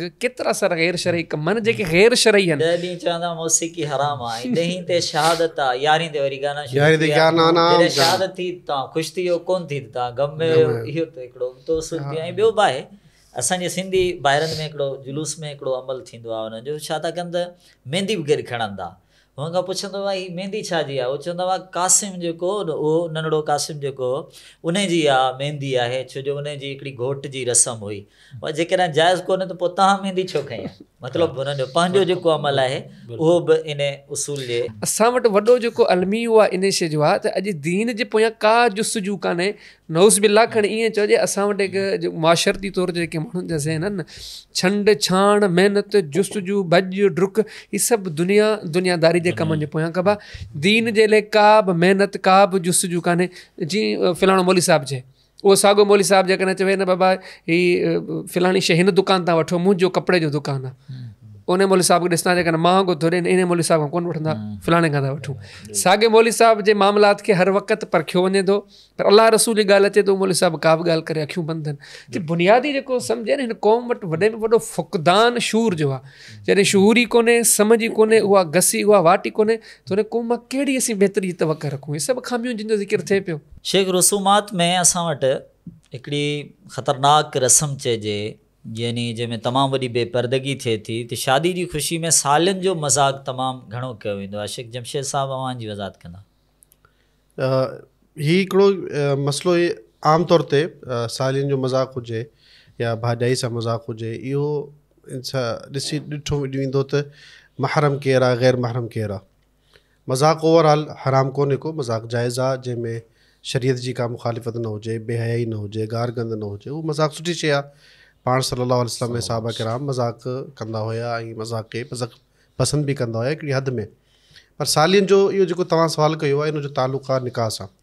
हाणे निकाह में अगरि सालियूं मज़ाक़ कंदियूं त हिकिड़ो त ग़ैर शरई अमल आहे, त पर्दे जो जेके तमामु अहकामात जेके आहिनि ख़तमु था थी वञनि, पर्दे जो को ख़्यालु कोन थो कयो वञे। नंबर ॿियो, उन मज़ाक़नि जो बि रस्मनि सां ई तालुक़ु आहे, त जूता लुकाइणु, पैसा घुरणु, धागा, अजीब अजीब क़िस्म जी रस्मूं आहिनि उन्हनि में। हर रस्म जे पुठियां वरी पैसा वठणु, जी हा, पैसा वठणु, वापसि कोन ॾींदा, इहे शरई तौर ते नाजाइज़ आहिनि। हिन में को हर का शक जी ॻाल्हि न आहे। कंहिं बि आलिम खां पुछंदा, कंहिं बि फ़िरके खां पुछंदा, चवंदो नाजाइज़ आहे, छो त हिन जो पर्दो ज़रूरी आहे। साली सां पर्दो बि ज़रूरी आहे, साली जो पर्दो पंहिंजे भेणीअ सां ज़रूरी आहे, लाज़िम आहे। हिकिड़ी आहे शरीयत जी मुखालिफ़त आहे। नंबर ॿियो, शायदि अख़लाक़ी तौर ते बि असां इहे कई मामलात ॾिठा आहिनि, तव्हां बि ॾिठा हूंदा, त जिथे इहे मज़ाक़ थींदा आहिनि न, त क़ुदरती तौर ते अल्लाह तबारक व तआला जी बरकत ख़तमु थी वेंदी आहे ऐं हुते नफ़रत या बुग़्ज़ जा दावत अची वेंदी आहे। कॾहिं कॾहिं घोट को नओं शख़्स आहे, उहो तव्हांजे घर में आयो, हाणे तव्हां पंहिंजे महिमान सां गॾु अहिड़े क़िस्म जा मज़ाक़ कंदा, थी सघे उनखे बुरो लॻे, पोइ सॼी ज़िंदगी उनजे दिलि में तव्हांजे लाइ बुग़्ज़ अची वेंदी, हिकारत अची वेंदी। पैसनि जे लाइ देरि ताईं सॼी ॼञ खे पोइ हिते बिहारणु, दरवाज़े ते अंदरि न अचणु, इहे सभु मज़ाक़ जेतिरा बि आहिनि, इहे सभु ग़ैर अख़लाक़ी बि आहिनि, ग़ैर शरई बि आहिनि। शरीयत जो त जीअं साईं जन चयो त निकाह में असांजी का बची कान्हे शरीयत वारी शइ या सुनत वारी शइ, पर अख़लाक़ी तौर ते बि इहे इंतिहा ख़तरनाक आहिनि। ॿियो मां तव्हांखे ॿुधाईंदो हलियां, तहक़ीक़ सां साबित आहे, या इहे जेके जुमिला आहिनि त साली सां मज़ाक़ करणु, खेॾणु जाइज़ आहे, इहे सभु हिंदुआना रस्म आहे। इन्हनि जो ताल्लुक़ बि हिंदू मज़हब सां आहे। हिंदू मज़हब में जाइज़ आहे त तव्हां पंहिंजी सालीअ सां खाए सघो था, घुमे सघो था, तव्हां हुन सां खाए सघो था। ऐं इहे जेके जुमिला आहिनि त साली अधु घर वाली, इहो बि हिंदुअनि जा जुमिला आहिनि। मुस्लमाननि में त इहो त जुमिलो चवणु बि हराम आहे, गुनाह आहे, गुनाह कबीर आहे। इहे सभु उन्हनि जा जुमिला आहिनि। इहे सालियुनि जा मज़ाक़ बि उतां ई आहिनि, जूता लुकाइण, ऐं इन जे पुठियां पोइ सॼी ज़िंदगीअ जा हुन जा पाण में रिश्ता ख़राबु थी वेंदा आहिनि ऐं तबाह थींदा आहिनि, बर्बादु थींदा आहिनि। पोइ सिर्फ़ु सालियूं न हूंदियूं आहिनि, पोइ सौटूं बि हूंदियूं आहिनि ऐं कुंवार जूं दोस्तूं बि हूंदियूं आहिनि, जिन्हनि जो शरई तौर ते अख़लाक़ी तौर ते इहो हुजणु बिल्कुलु बि नाजाइज़ आहे। इन हवाले सां हिकिड़ो ख़तरनाक असांजे मुआशरे में हिकिड़ो ॿियो निकाह आहे, जंहिंखे चइबो आहे निकाह हिलाला। साईं शबीर साहिबु इन जी वज़ाहत कजो त निकाह हिलाला मुतालिक़ शरई तइलीम कहिड़ी आहे? पहिरियों त हलाला खे सम्झणु घुरिजे, निकाह हलाला छा आहे, या असांजे मुआशरे में निकाह हलाला छा खे चयो वेंदो आहे। निकाह हलाला उन निकाह खे चयो वेंदो आहे जेके माण्हू कंहिं औरत खे तलाक ॾिनो ऐं उहा तलाक सम्झो मुख़्तलिफ़ औक़ात ते 3 तलाक ॾेई छॾिया, 3 तलाकनि खां पोइ रुजू जी इद्दत बि गुज़री वई। हाणे सम्झो त उन औरत जो उन सां मामिलो बिल्कुलु ख़तमु थी वियो। हाणे इहो हूंदो चयो वेंदो त हाणे जेकॾहिं वरी कुझु टाइम खां पोइ उन मर्द जो वरी ख़्यालु थियो त हाणे हिन औरत सां ॿीहर निकाह कयां, जॾहिं त दीन में गुंजाइश कान्हे का। हाणे पोइ चवंदा त हाणे हिन जे फ़िलहालु कंहिं ॿिए माण्हू सां निकाह कयूं था, हिकिड़े ॾींहं लाइ, 2 ॾींहंनि जे लाइ, बाज़ औक़ात त कलाकनि जी बि ॻाल्हि हूंदी आहे, कलाक लाइ, 2 कलाकनि जे लाइ, उन खां पोइ अॻियो माण्हू तलाक ॾींदो। उन तलाक खां पोइ वरी उहो जेको पहिरियों मुड़ुसु आहे उहो चवंदो हाणे आउं निकाह कयां थो, हाणे मुंहिंजे लाइ इहा औरत हलाल थी वई आहे। हाणे इहो आहे निकाह हलाल जी जेको सो डेफिनेशन या वज़ाहत। पहिरियां इहा शइ ॾिसां त इन शइ जी ग़लती लॻी किथां आहे। क़ुरान हकीम में सूरे बकरा में ग़ालिबन आयत नंबर 203 में अल्लाह ताला जेको सो तलाक याफ़्ता औरतुनि जे बारे में फ़रमायो थो, जॾहिं तव्हां औरतुनि खे तलाक ॾेई छॾियो ऐं उन्हनि जी इद्दत वग़ैरह गुज़री वई, तव्हां रुजू न कयो, हाणे इन औरत जो उन साॻे मुड़ुस ॾे रुजू या निकाह मुमकिन कोन्हे हता तनकिह ज़ौजन ग़ैर। तव्हांजो इहा औरत वरी कंहिं ॿिए मर्द सां निकाह करे पोइ उहो फ़ौत थी वञे या उहो तलाक ॾे, उन खां पोइ वरी इहा औरत रुजू करे अवल मुड़ुस ॾे अची सघे थी। हाणे हीअ क़ुरान पाक जी आयत जंहिं बाक़ाइदे तौर ते हिकिड़ी ॻाल्हि कई त बाक़ाइदा निकाह थिए, पोइ इतिफ़ाक़ी तौर ते तलाक थी वञे या जेको सो मुड़ुसु फ़ौत थी वञे त पोइ जेको सो पहिरें मुड़ुस ॾे वरी उहा औरत अची सघे थी। मुआशिरे जे माण्हुनि जेको सो ग़लति गुंजाइशूं कंदे या दीन जी मनमानी तशरीह कंदे उन्होंने हिकिड़ो कानून जोड़े छॾियो त बाबा जंहिं बि औरत खे तलाक थी वियो आहे हाणे नथी जेकॾहिं अची सघे, जाइज़ न आहे अवल मुड़ुस ॾे रुजू करण जी सवाइ निकाह जे, चलो आर्ज़ी जेको सो निकाह कराए था वठूं। पहिरीं ॻाल्हि त सोचिजे त इहो क़ुरान, इहे आयतूं, इहे हालात, इहे मामलात त नबी इस्लाम जे ज़माने में बि हुआ, सहाबा किराम जे ज़माने में बि हुया। छा उन्हनि इहे शयूं सोचूं? यकीनन। जॾहिं उन दौर जो जाइज़ो वठूं था इन सभिनी शयुनि जे हूंदे बि सम्झंदा हुआ त हिन अमल जी गुंजाइश ई कान्हे का। इमाम बहकी रहमहुल्लाह सुनन कुबरा में किताब निकाह में जिथे हलाले जे निकाह जो बाब आंदो उते हदीस आंदी अथऊं, हिकु माण्हू जेके सना उस्मान रज़ियल्लाहु अन्हु खे पंहिंजो मामिलो ॿुधाए थो, सी मूंसां हीउ मामिलो थी वियो, तलाक थी वियो, हाणे आउं चाहियां थो आर्ज़ी को निकाह कयां ऐं जेको सो उन औरत खे कंहिंसां निकाह करे पोइ उहा तलाक ॾे वरी अवल मुड़ुस ॾे रुजू थिए।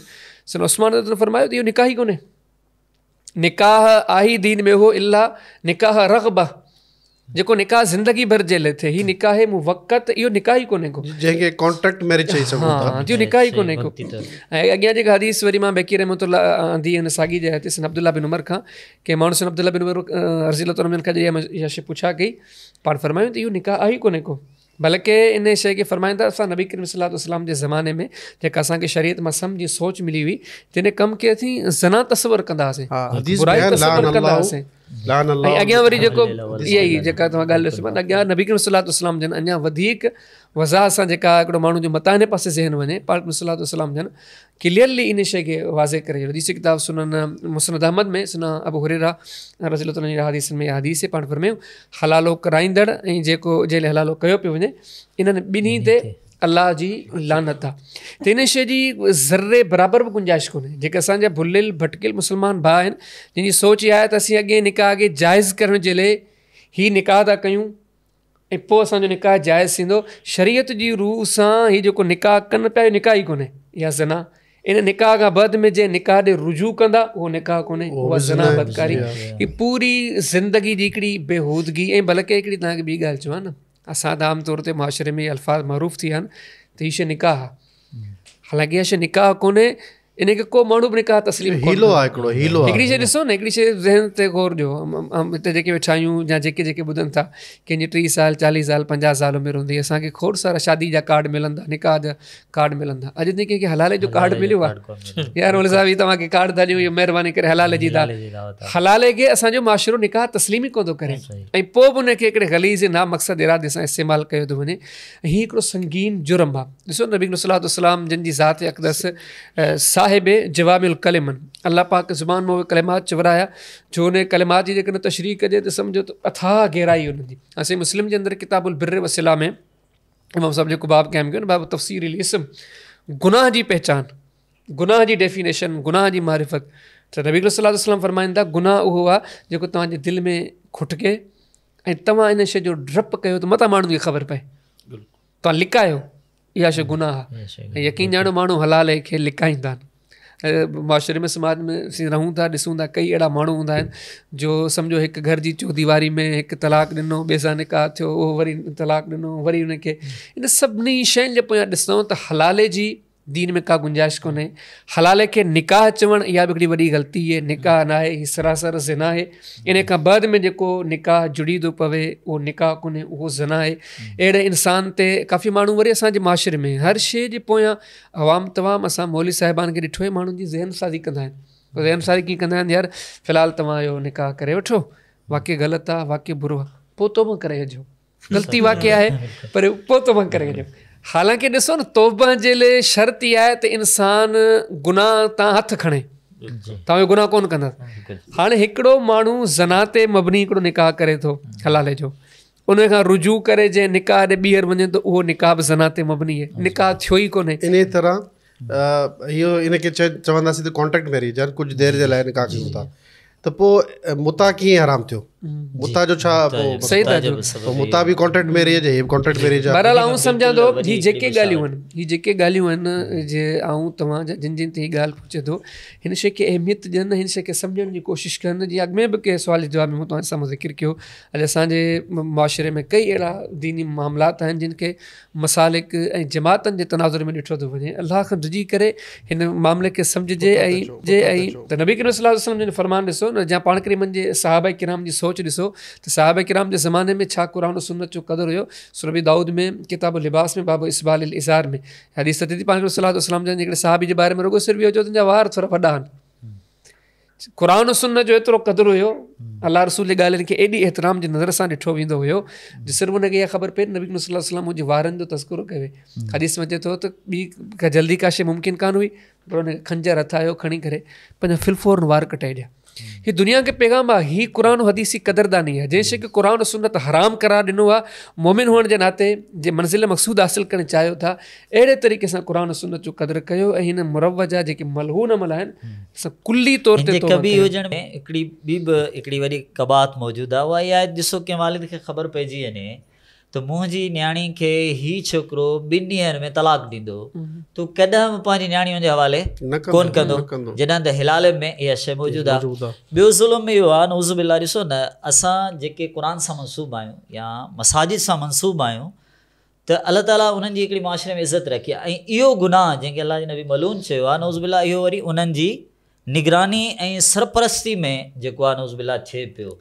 ऐं उन खां पोइ टी ॻाल्हि इहा बि आहे त जेकॾहिं हिलाले जी फतवा ॾियण वारा या हिलाले जो निकाह पाइण वारा जेकॾहिं उन्हनि जे पंहिंजे घर सां मसइलो थी पवे त पोइ पंहिंजी न्याणी या पंहिंजे रिश्तेदार औरत जो मसइलो वरी अहिड़नि माण्हुनि ॾे मोकिलीनि था या अहिड़े उलमा ॾे मोकिलीनि था जेके हिलाला जी रस्म खां माण्हुनि खे बचाईंदा हुजनि। जेकॾहिं अहिड़ी शइ आहे त ज़ाहिर आहे हू पंहिंजे घर ते बि उन फतवा खे आलिम सगोरे इंतिहाई दिलचस्प ॻाल्हि कई, हक़ीक़त ते मबनी उन ॻाल्हि कई। हुन ॿुधायो त कंहिं मर्द खे पंहिंजो औरत जे किरदार ते शक थी पियो, कावड़ आई, हुन तलाक ॾेई छॾी, हिन जा फुलां मर्द सां ग़लति तालुकात आहिनि। बहरहाल कुझु ॾींहंनि खां पोइ ख़बर पई त मुंहिंजो अंदाज़ो ग़लति हुयो, त हाणे मूं ग़लती बि कई आहे।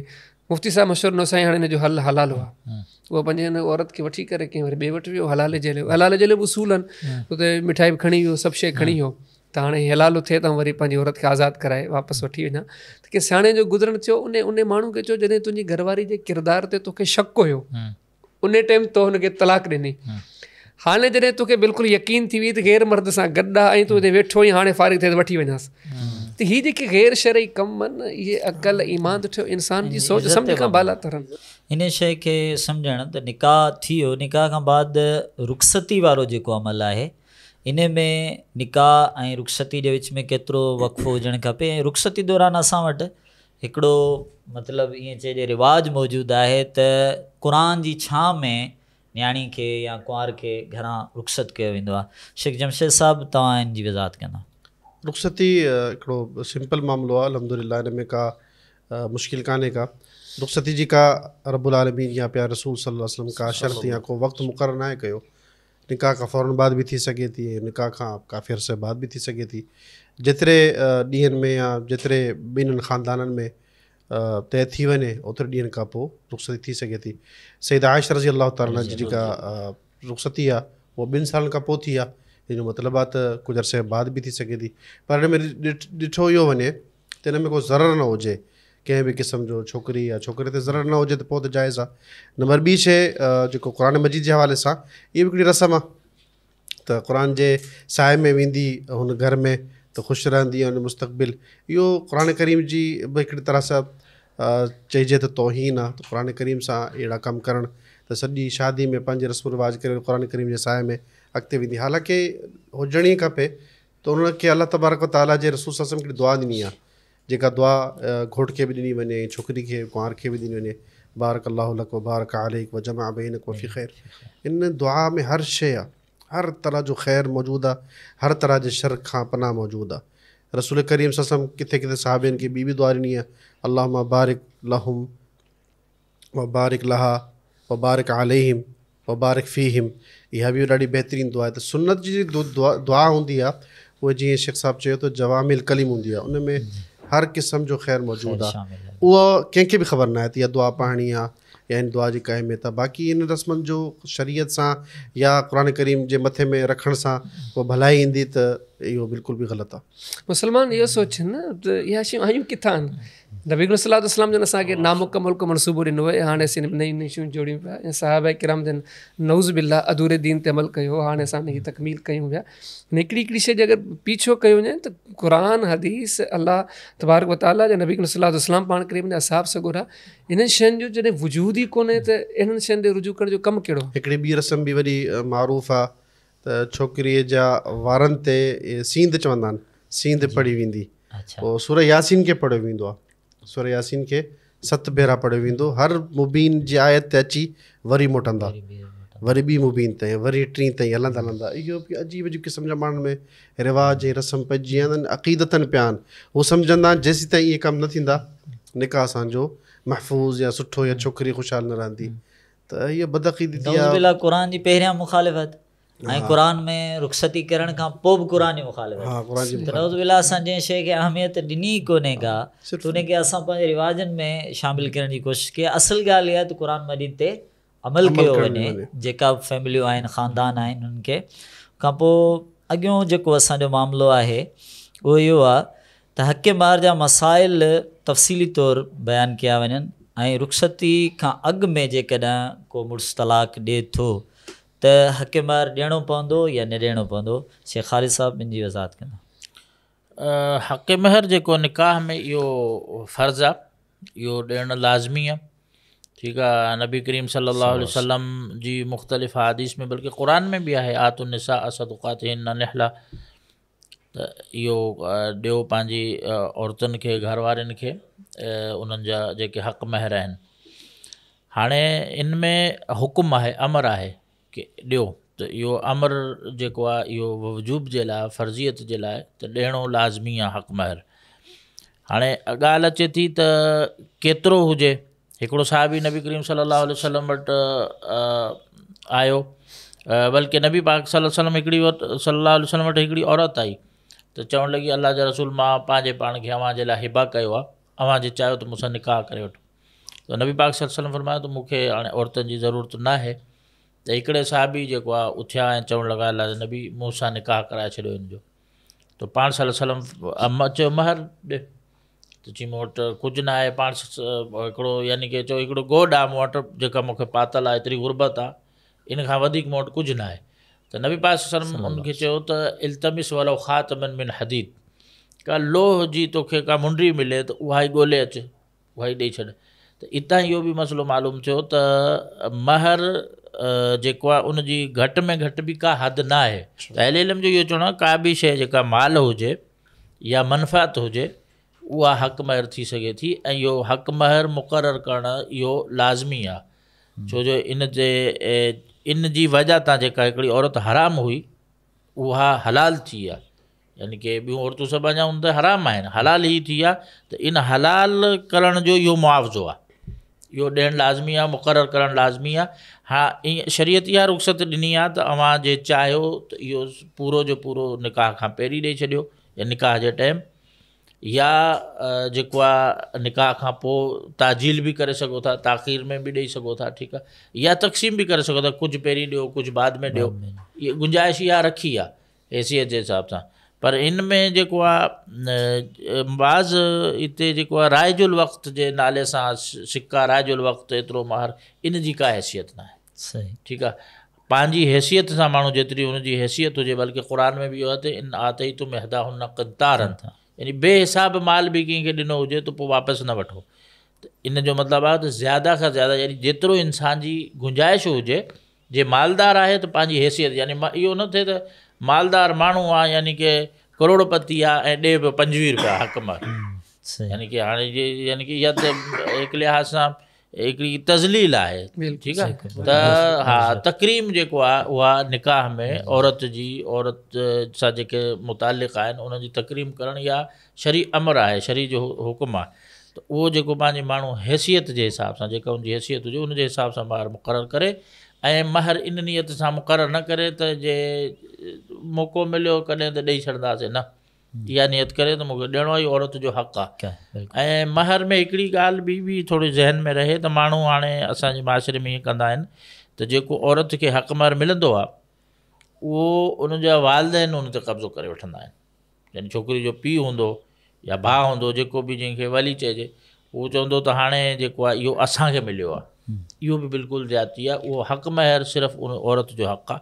हू पंहिंजे तौर ते ख़ुशी सां कंहिंखे हिबा करे थी, ॾिए थी, या मुड़ुस खे माफ़ु करे थी, उनखे इहो इख़्तियार आहे। बाक़ी जेको मां इहो सुवालु कयो त छा नालो आहे, रुख़्सती खां पहिरीं तलाक़ थी वञे, निकाह थियो आहे, रुख़्सती कोन थी आहे, तलाक़ थी वई आहे, त उनमें शरीयत जो हुकुम आहे त फ़निस्फ़ु मा फ़रज़्तुम, यानी कि जे तलाक़ मां रुख़्सती खां पहिरीं ॾेई छॾियो त अधु हक़ महर ॾियणो आहे। जे मसइलन ₹1,00,000 मुक़ररु थियल आहे त 50,000 उनखे ॾियणा आहिनि। जे 50 मुक़ररु थियनि 25 ॾियणा आहिनि, 10 मुक़ररु थियनि 5 ॾियणा आहिनि। यानी अधु हक़ महर रुख़्सती खां पहिरीं जेको आहे जे तलाक़ ॾिनी आहे त उहो ॾियणो आहे लाज़मी। दीन जी मुखालिफ़त में जिते खोड़ सारियूं शयूं सिंध में मौजूदु आहिनि, उते हिकिड़ो इंतिहाई जेको दीन जे मुखालिफ़ अमल थियो, उहो हिकिड़ो निकाह थियो जेको शरीयत ते लतीफ़ी मुताबिक़ हुयो। इन जी साईं शबीर जमाली साहब आज़ाद कंदा। अहिड़े मामला जे बारे में सभ खां पहिरियां त सम्झां थो त अहिड़े क़िस्म जा असांजे मुस्लमान भाइरनि खे ख़बर ई कोन्हे दीन आहे छा, दीन खे सम्झी न आहिनि सघिया, दीन जे मसाइल जी हसासियत या दीन अहमियत केतिरी थो रखे, या दीन आहे छा। हक़ीक़त इहे त दीन ख़ालिसतन अल्लाह जी हिकिड़ी अमानत आहे जंहिंमें ज़र्रे बराबरि रद्दो बदल जी गुंजाइश कान्हे। तो चंद हक़ाइक़ मंदा थो लॻाइनि। अल्लाह ताला सूरह अल हाका जी आयत नंबर 44 में 45 में 46 में इरशाद फरमायो, नबी करीम सल्लल्लाहु अलैहि वसल्लम जे बारे में, अगरि इहा ज़ाते अक़दस में असां लाइ अहिड़ी ॻाल्हि करे थी जेका असां न कई हुजे त असां इन प्यारे पैगंबर सल्लल्लाहु अलैहि वसल्लम जे बारे में रब साईं फरमायो तो असां इन खे बि ख़तमु करे छॾियूं, इन्हनि जी बि साह जी रग कटे छॾियूं। हीअ दीनी मामलात जी हिकिड़ी हैसियत आहे। या तव्हां अञा अॻिते हलो त दीन जी केतिरी मामलात जी हैसियत आहे। हदीस किताब सही बुखारी में किताबुल वज़ू में हिकिड़ो बाब आहे, बाब फ़ज़ल मम्मात अला वज़ू आहिनि। नबी सल्लल्लाहु अलैहि वसल्लम जिन हिकिड़े साहबी सगोरे खे दुआ सेखारी, उन दुआ में पाण करे जेके अल्फाज़ सेखारिया व नबी एक, पर जॾहिं हुन उहा साॻी दुआ ॿुधाई वापसि त उन चयो व रसूल एक। हालांकि ॿिनि अखरनि जी माना साॻी आहे, पर दीन इन शइ जो नालो आहे त नबी सल्लल्लाहु अलैहि वसल्लम फरमायो न व रसूल एक, न व नबी एक। तव्हांखे इन अल्फाज़ खे बि रद्दो बदल करण जी इजाज़त कान्हे का। ऐं अल्फाज़ जे रद्दो बदल त पंज यादि आहे। तव्हां सही मुस्लिम पढ़ो, सही मुस्लिम जे अंदरि किताबुल ईमान में बाब बयान अरकान ईमान में मशहूरु हदीस मुबारक आहे। हिकिड़े माण्हू से अब्दुल्ला बिन उमर खे दीन जूं बुनियादी शयूं ॿुधायूं, बुनियल इस्लाम अला ख़म्सिन, हीअ दीन जूं 5 बुनियादी शयूं आहिनि। उन पहिरियां नालो वरितो हज जो, ऐं पोइ नालो वरितो रमज़ान जे रोज़नि जो। ॻाल्हि करे बसि कंहिंसि अब्दुल्ला बिन उमर फरमाया न तोखां ग़लती लॻी आहे, हज बाद में आहे, रमज़ान जा रोज़ा पहिरियां आहिनि। अल्फाज़ जे रद्दो बदल त पंहिंजी जाइ ते, पर अल्फाज़ खे अॻिते पोइते कजे न। ॾिसो न अल्लाह पाक ही छाजे लाइ क़ुर हकीम में हिकिड़ी ॻाल्हि कई, सूरह फातिर जी आयत नंबर 48 जेका सवेल तव्हां सां ज़िक्र कई, इन्नमा यशअल्लाहु मिन इबादिहिल उलमा, इल्मु रखण वारा माण्हू अल्लाह खां डिॼनि था, अल्लाह जी ज़ात खे सुञाणनि था, अल्लाह जो नाराज़ बि सम्झनि था, अल्लाह पाक जिन कमनि खां नाराज़ थिए थो उन्हनि खे बि सम्झनि था, त इंतिहाई मुहतात रहनि था। त हाणे हीअ जेके बुनियादी शयूं आहिनि जेके इन खे दिलो जान सां सम्झनि था, यकीन ॼाणियो उहे त कॾहिं बि शरीयत लतीफ़ी या निकाह लतीफ़ी इन जो इर्तिकाब कोन कंदा। जंहिं दीन में हिकु लफ़्ज़ जे रद्दो बदल जी इजाज़त कान्हे, त हेॾे सारे कम खे हिकु उम्मती जन ॾांहुं मनसूब करे या हिकु नए तरीक़े सां ॾिसो, जे इहे शयूं जाइज़ हुजनि हा, या इन शइ जी का गुंजाइश मिले थी, पाण 14वीं सदी जा मुस्लमान आहियूं, जेकॾहिं इहे शयूं हुजनि हा त निकाह सिद्दीक़ी थिए हा, निकाह फारूकी थिए हा, निकाह उस्मानी थिए हा, निकाह अलवी थिए हा, निकाह हसनी थिए हा, निकाह हुसैनी थी हा, हेसी थी असां वटि जेको इस्लाम अची पहुतो आहे। यकीन ॼाणियो ही उहे शयूं आहिनि जंहिंमें कंहिं मसलक, कंहिं जमात, कंहिं फ़िरके जो को तज़ाद कोन्हे को। दीन पे ज़ारी बस दीन सां मुखालिफ़त बल्कि अञा तव्हांखे हिकिड़ी शइ ॿुधायां न, ऐं सिर्फ़ु इहो त चवां त तव्हां ठीकु आहे, काफ़ी माण्हू चवंदा असांजी शाह अब्दुल लतीफ़ भटाई रहमतुल्लाह सां मुहबत आहे। हाणे जे माण्हू सां मुहबत था रखो, पहिरियां त इहो ॿुधायो हुननि जो पंहिंजो निकाह कीअं थियो, उन्हनि जे वालिद सैद हबीब शाह जो निकाह उनजी थियो। शरीयत कहिड़ी हुई? सैद हबीब शाह जेको निकाह कयो उहो कहिड़ो निकाह हुयो? संदन ॾाॾे सैद अब्दुल कुद्दूस शाह जो निकाह थियो, उहो कहिड़ो निकाह हुयो? ऐं जेकर अञा परदाॾे सैद जमाल शाह जो निकाह थियो, उहो कहिड़ो निकाह हुयो? संदन अञा परदाॾे सैद अब्दुल करीम शाह जो निकाह थियो, उहो कहिड़ो निकाह हुयो? हक़ीक़त इहा त हीअ जेकी शयूं आहिनि, हिकिड़ी ॻाल्हि तव्हां हमेशह ज़हन में रखी छॾियो, अल्लाह सी क़ुर में ॾिसी है अफ़रअयत मन इत्तख़ज़ इलाहहु हवा। कई अहिड़ा माण्हू जिन जो मक़सदु ई पंहिंजी ख़्वाहिश जी, पंहिंजी सोच जी, पंहिंजी नज़रिए जी पूॼा करणु, बसि जीअं आउं सम्झां थो ईअं ई सही आहे। यादि रहे त अहिड़नि माण्हुनि खे हिदायत कान मिलंदी, हिदायत उन्हनि खे मिलंदी जेके हिदायत जा तलबगार आहिनि। बाक़ी हीअ जेके हक़ीक़तूं तव्हांजे साम्हूं रखियूं अथमि, जंहिंजे दिलि में रती बराबरि ईमान हूंदो, क़ुर सुन्नत जो क़दुरु हूंदो, अलाह रसूल सां हिकिड़ी मोहबत हूंदी, पंहिंजी आख़िरत ऐं आक़िबत जो डपु हूंदो न, उहो इन हक़ाइक़ ते गौर करे चवंदो जंहिं दीन में लफ़्ज़ जे रद्दो बदल जी इजाज़त कान्हे का, त हेॾियूं सारियूं नयूं मसनूई शयूं ईजाद करणु यकीनन हलाकत आहे, तबाही आहे, बर्बादी आहे। ईअं सम्झी चई सघिजे थो त अलाह पाक असांजे क़ौम खे सम्झ ॾे जेके मुख़्तलिफ़ नज़रियनि सां कमु कहिड़ा पिया कनि, अलाह जी ज़ात खे नाराज़ कनि, रब जे गेज़ो गज़ब खे दावतूं। मुंहिंजे इल्म जे मुताबिक़ त जेको इहो लतीफ़ी इहो निकाह कंदा आहिनि, इहे शरीयत खे कोन था न मञींदा न मञींदा आहिनि, बिल्कुलु बिल्कुलु सही। इलाज जा शिकार आहिनि ऐं दीन जी मुखालिफ़त जा शिकार आहिनि। सम्झो कि हिकिड़ो शाह लतीफ़ जी शरीयत जो सबूत ॾींदा आहिनि कि सम्झो हालांकि हुन पंहिंजी शरीयत अलॻि सां कोन ठाही। साईं इन में वॾो ॾुख तॾहिं थींदो आहे इन न मञण वारनि जी सफ़नि में, या पोइ या तव्हांखे मञण वारा नज़र ईंदा आहिनि जेके इन शइ खे ग़लति मञण लाइ तयार कोन्हनि। इहो ॿुधाइजे माण्हुनि खे त इहो त सिधो कुफ़र सरी आहे। सही था चओ, यानी शरीयत जेका नाज़िल थींदी इस्लाम जे शिआर खे बदिले छॾणु। मुखालिफ़तुनि में साईं वॾी मुखालिफ़त असां वटि आहे, उहा आहे शादी जे मौक़े ते म्यूज़िक वग़ैरह, नाच वग़ैरह, महफ़िल मौसीक़ी, लाॾा शेरा, इहे सभु शयूं अचनि थियूं। ऐं इन सां इन्हनि जी बि वज़ाहत ज़रूरी आहे, जाइज़ आहिनि नाजाइज़ आहिनि। इन सां गॾु दफ़ जी बि वज़ाहत कंदा शेख जमशेद साहब। शादी जेतिरी बि रसूमात शरीयत जे ख़िलाफ़ आहिनि उहे हराम आहिनि, शादी में हुजनि या ग़ैर शादी में हुजनि। ओवरऑल मौसीक़ी जेका आहे हराम आहे शरीयत में। रसूल करीम सल्लल्लाहु अलैहि वसल्लम फरमाया त मूंखे मोकिलियो वियो आहे त मां जेतिरा बि मौसीक़ी जा आलात उनखे मां भञे छॾियां। ऐं अल्लाह तबारक व तआला क़ुर मजीद में हिकिड़ी आयत बि नाज़िल फरमाई आहे, वमन यश्तरी लहवल हदीस लियुदिल्ल अन सबीलिल्लाह। त जेको इंसानु लहवल हदीस यानी खेल रांदि ऐं मज़ाक़ जा ऐं मस्तीअ जा सामान वठंदो ऐं उहो गुमराह थींदो अल्लाह जे रस्ते खां, त मुफ़स्सिरीन मुतफ़िक़ा तौर ते लिखियो आहे हिते हिन जो मतिलबु गानो ऐं मौसीक़ी आहे। असांजी क़ौम में बि ऐं उमूमन पाकिस्तान में या ग़ैर मुस्लिमनि में शादी खे बग़ैर मौसीक़ी जे चवंदा त अधूरी आहे, या इहो ग़लति थी वियो, या वॾो ॾुख वारो कमु थी वियो। त अल्लाह रब्बुल आलमीन जंहिं शइ खे हराम करार ॾिनो आहे न, उहा ख़ुशी में हुजे या ग़मी में हुजे हराम आहे। बल्कि चवंदा आहिनि त जेको शादी बग़ैर म्यूज़िक जे थिए त इहो सम्झो चवंदो जनाज़ो थियो आहे। बल्कि साईं असीं उन हालात मां गुज़रूं पिया जो हाणे जनाज़ा बि म्यूज़िक सां था थियनि। मां ॾिठो हूंदो फेसबुक ते जदीद दौर में जनाज़ो खॼो पियो वञे, उन सां दोहल दमचर बाजा इहे सभु शयूं आहिनि। वरी हिन में नचण जा नवां नवां अंदाज़ आहिनि, छोकिरा छोकिरे सां गॾु वरी जेका टी जिन्स आहे उन्हनि खे घुराइण, उन ते पैसा घुरण, त इहो ज़ुल्मात बाद व फ़ौक़ बाज़, यानी गुनाहनि जी हद में किरंदा वेंदा ऐं नाफ़रमानी में वधंदा वेंदा ऐं इन खे लाज़मी सम्झंदा।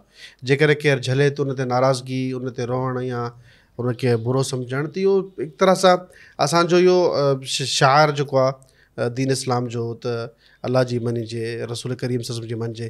निकाह आहे हलाल थींदो अलाह जे नाले सां। हाणे शरीयत खे छॾे करे, अलाह जे दीन खे छॾे, अलाह खे जो नालो छॾे करे तव्हां शरीयत में या निकाह में इहे शयूं ऐड कंदा त निकाह में कहिड़ी बरकत रहंदी। मौसीक़ी हराम आहे, उनजी हुरमत छा। वरी उन खां मथां मुसीबत इहा आहे त इहो जो गुनाह थींदो आहे इहो इज्तिमाई गुनाह थींदो आहे। ऐं इज्तिमाई गुनाह खे अल्लाह रब्बुल आलमीन वधीक नापसंदि कयो आहे। हिकिड़ो आहे त इनफ़िरादी गुनाह आहे, अकेले में लुकी गुनाह करे थो, उहो घटि जुर्म आहे। इज्तिमाई गुनाह अहिड़ी शइ आहे जिते अल्लाह रब्बुल आलमीन जी जे जलाल खे बि जेको आहे न उहो वधाइबो आहे, उनखे जो अल्लाह रब्बुल आलमीन जे अज़ाब खे दावत ॾियणो आहे। वरी उन ते ढिटाई आहे त मायुनि मर्दनि जो इख़्तिलात हूंदो आहे उन में नचण में बि, ऐं ग़ैर महरम छोकिरियुनि खे पैसा ॾेई मर्दनि जे साम्हूं नचायो वेंदो आहे। सभु जी सभु हुरमत आहे। हर माण्हू इन ते इज्तिमाही तौर ते इन गुनाह में शामिलु थींदो आहे। सॼे जो सॼो महलो, सॼी सॼी सोसाइटी या ॻोठु हुन में शरीक थींदो आहे। त इहे अल्लाह रब्बुल आलमीन जे अज़ाब खे दावत ॾियण वारी शइ आहे जेको इंतिहाई ख़तरनाक सूरत इख़्तियार करे वई आहे। वरी हुन में वीडियो भरी वेंदी आहे, वीडियो में हर शइ खे महफ़ूज़ कयो वेंदो आहे। ऐं महफ़ूज़ करण जो मतिलबु छा आहे, इहो मुजाहिरो आहे हिकु तरह सां। ऐं रसूल करीम ससम पाण फरमाए त अल्लाह रब्बुल आलमीन जो फरमान आहे, मुंहिंजी सॼी उम्मत खे माफ़ु कयो वेंदो सवाइ मुजाहिरीन खे। मुजाहिरा केरु कंदा आहिनि? जेके गुनाह कनि, ऐलानिया कनि ऐं वरी उन गुनाहनि खे यादि रखी शेयर कनि माण्हुनि जे साम्हूं। वीडियो ठाहिण जो मक़सदु छा आहे त पोइ बि ॾिसंदासीं, यादि रहे, असांजे नस्ल में बि ख़बर पए त असां इहे कमु इन तरीक़े सां कया आहिनि, हिन फनकार खे घुरायो, हिन ॾोह खे पंहिंजो सबूत पाण ॾोह जो गुनाह जो दिलेरी सां नौज़ुबिल्लाह तकब्बुर सां वीडियो सां गॾु वरी तस्वीर साज़ी वारो बि अमल हूंदो आहे। जीअं इनखे ईअं चइजे त नौज़ुबिल्लाह इहो मुस्तक़िल गुनाह, बिल्कुलु वक़्ती तौर ते हाणे वलीमो थियो कलाक खां 2 कलाक भला 4 कलाक, पर जेकॾहिं इहे शयूं असां जमा करे रखियूं त पूरी ज़िंदगी जो नौज़ुबिल्लाह मुस्तक़िल हिकिड़ो गुनाह थिए थो, वरी जेको मुंतकिल थींदो रहे थो अॻिते। बल्कि इहा शइ जेका आहे इहा हाणे दीनदार जेके तबिको आहे न असांजो, यानी कि जेको थोरो नमाज़ जा बि मदरसनि सां बि तालुक़ु आहे, उन्हनि में बि इहा शइ आम थी वई आहे त तस्वीर करे वीडियो ठाहे फेसबुक ते शेयर करणु या पंहिंजी फैमिलियुनि में शेयर करणु। चवंदा आहिनि त असांजो यानी कि औरतुनि जी बि तस्वीरूं ठाहींदा आहिनि कैमरनि सां, वीडियो ठाहींदा आहिनि, पोइ चवंदा असां पंहिंजियुनि फैमिलियुनि में शेयर कयूं था। पंहिंजियुनि फैमिलियुनि में सभु को महरम त न आहिनि, गैर महरम आहिनि, त उन्हनि उहे बि इहे सभु ॾिसंदा। त इन में ख़ासि तौर ते असांजे दीनदार साथियुनि खे बि अदस हिन में ॾिसो न, नबी करीम सल्लल्लाहु अलैहि वसल्लम जन जूं जेके पेशन गोयूं आहिनि से बि बिल्कुलु वाज़िह आहिनि। पाण 14 साल में फरमायो ला यारिफून मारूफ़न वला युनकिरून मुनकरन। क़ुर्ब क़यामत जे ज़माने में अहिड़ा हालात पैदा थींदा, माण्हू चङी शइ खे चङो कोन सम्झंदा, बुरी शइ खे बुरो कोन सम्झंदा। त हाणे हीअ जेके पाण ॻाल्हियूं ज़िक्र कयूं आहिनि, इहे सिर्फ़ु दुनियादार तबिको न, दीनदार तबिको बि इशू करे थो, उन शइ खे ग़लति सम्झे ई कोन थो। त हीअ हिकिड़ो फितना आहिनि जेके क़ुर्ब क़यामत जे ज़माने में थियणा आहिनि, हिनखे सम्झणु ज़रूरी आहे। मौजूदु आहे त मौसीक़ी आम शक्लियूं तब्दील थी वेंदियूं, मौसीक़ी आम थींदी आहे, माण्हू हिनखे ज़िलज़िला बर्पा थींदा, मसख़ थी वेंदा, हिनखे हलाल सम्झंदा, ज़रूरी सम्झंदा। त असां हलाल त छा ज़रूरी लाज़मी सम्झूं था। दफ़ ऐं दोल में फ़र्क़ु आहे। दफ़ वॼाइणु जाइज़ आहे, उहो बि कुझु मौक़नि ते, शादी जे मौक़े ते जाइज़ आहे, ऐं उहो बि जाइज़ आहे सिर्फ़ु मायुनि जे लाइ, मर्दनि जे लाइ जाइज़ न आहे। मायूं पंहिंजे सेरनि जे लाइ, उहो सेरा जंहिंमें फ़ाहिशी न हुजे या को मुशरिकाना क़ाइद न हुजनि, जाइज़ ॻाल्हियूं हुजनि, जाइज़ क़िसा हुजनि, का तारीफ़ हुजे घोट कुंवार जी, उहा जाइज़ आहे। पर हुनजी हद इहा आहे त मर्दनि ताईं आवाज़ु न वञे या उन में मर्द अची शामिलु न थियनि, त पोइ इहो सारा लाॾा जंहिंखे चवंदा आहियूं, गीच चवंदा आहियूं, इहे शयूं हुदूद क़ुयूद सां गॾु जाइज़ आहिनि। अलबत्त जेको मौसीक़ी गाना या उन मौसीक़ी में या उन सहरनि में म्यूज़िक शामिलु थी वञे, पोइ उहो बि हराम थी वेंदो, नाजाइज़ थी वेंदो आहे।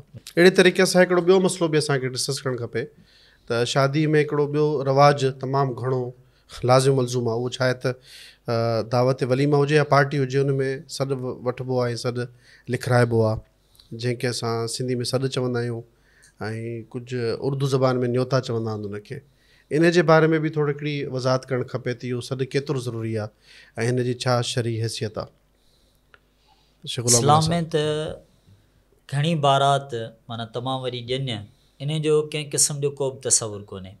सादगी में हस्बे इस्तात निकाह जो ऐलान कयो वञे, चंद माण्हुनि खे घुरायो वञे, ऐं उन खां पोइ वलीमे जो जेको तसवुरु आहे उहो इस्लाम में वाजिब जी हैसियत रखे थो। जीअं रसूलुल्लाह सल्लल्लाहु अलैहि वसल्लम अब्दुर्रहमान बिन औफ़ रज़ी अल्लाह ताला अन्हु खे चयो हो त अवलिम वलो बिशात, तव्हां हिकिड़ी बकरी जो बि वलीमो करे सघो था। हाणे इन दौरान तहाइफ़ वग़ैरह जेके आहिनि, हदिया, इहे त यकीनन इस्लाम में ॾियणु जाइज़ आहे ऐं ख़ुशी जे मौक़े ते जेकॾहिं ॾिना वञनि त वधीक मुनासिबु आहे। पोइ जी बुराई में हिकिड़ी ख़तरनाक जेका बुराई उहा इहा आहे त असांजे मुआशिरे में काफ़ी जॻहियुनि ते इहो बि तसवुरु मौजूदु आहे त जेकॾहिं असां कंहिंखे पोइ 1000 ॾेई आयासीं ऐं हाणे वरी असांजे घर में शादी आहे या वलीमो आहे, हू असां वटि ईंदो त उहो असांखे 1200 या 1500 करे ॾींदो, त नौज़ुबिल्लाह इहा ईअं सम्झो हिकिड़ी व्याज वारी सूरत असां वटि पैदा थी वञे। त सोचिजे जेकॾहिं त पोइ जो तसवुरु इस्लाम में कोन्हे। बाक़ी जेकॾहिं असां ताउन करणु चाहियूं था, हिकिड़ो ख़ुशी जो मौक़ो आहे, हिक ॿिए जी मदद करणु चाहियूं था, त उन में 2 जाइज़ उंजियूं सूरतूं मौजूदु आहिनि। पहिरीं सूरत इहा आहे त निकाह खां पहिरियां, वलीमे खां पहिरियां जंहिं घर में वलीमो आहे उन्हनि जी ख़ुफ़िया तौरु वञी मदद कजे, जेका मदद जी इंतिहाई बहितरीनु सूरत आहे। जीअं हदीस में आयो रसूलुल्लाह सल्लल्लाहु अलैहि वसल्लम फरमायो त इंसान जो उहो सदको बहितरीनु आहे ऐं उन जे करे बि अल्लाह ताला क़यामत जे ॾींहुं उनखे छां अता कंदो जो उनजो साॼो हथु ॾिए त खाॿे खे ख़बर न पवे। त अहिड़नि माण्हुनि जी मदद जी इहा इंतिहाई बहितरीनु सूरत आहे जेका असांजे मुआशिरे खे गॾिजी इख़्तियार करण जी ज़रूरत आहे। त पूए जी रस्म जेका ग़लति आहे उनखे ख़तमु कयो वञे, जेका मुस्बत शइ आहे उन खे शामिलु कयो वञे। अञा बि जेकॾहिं को सम्झे थो त इहा मदद आउं नथो करे सघां त उनजे जवाज़ जी ॿी सूरत इहा आहे त अहिड़नि माण्हुनि खे कर्ज़े हसना ॾिनो वञे ताकी हस्बे इस्तिताअत उनखे वापसि कनि।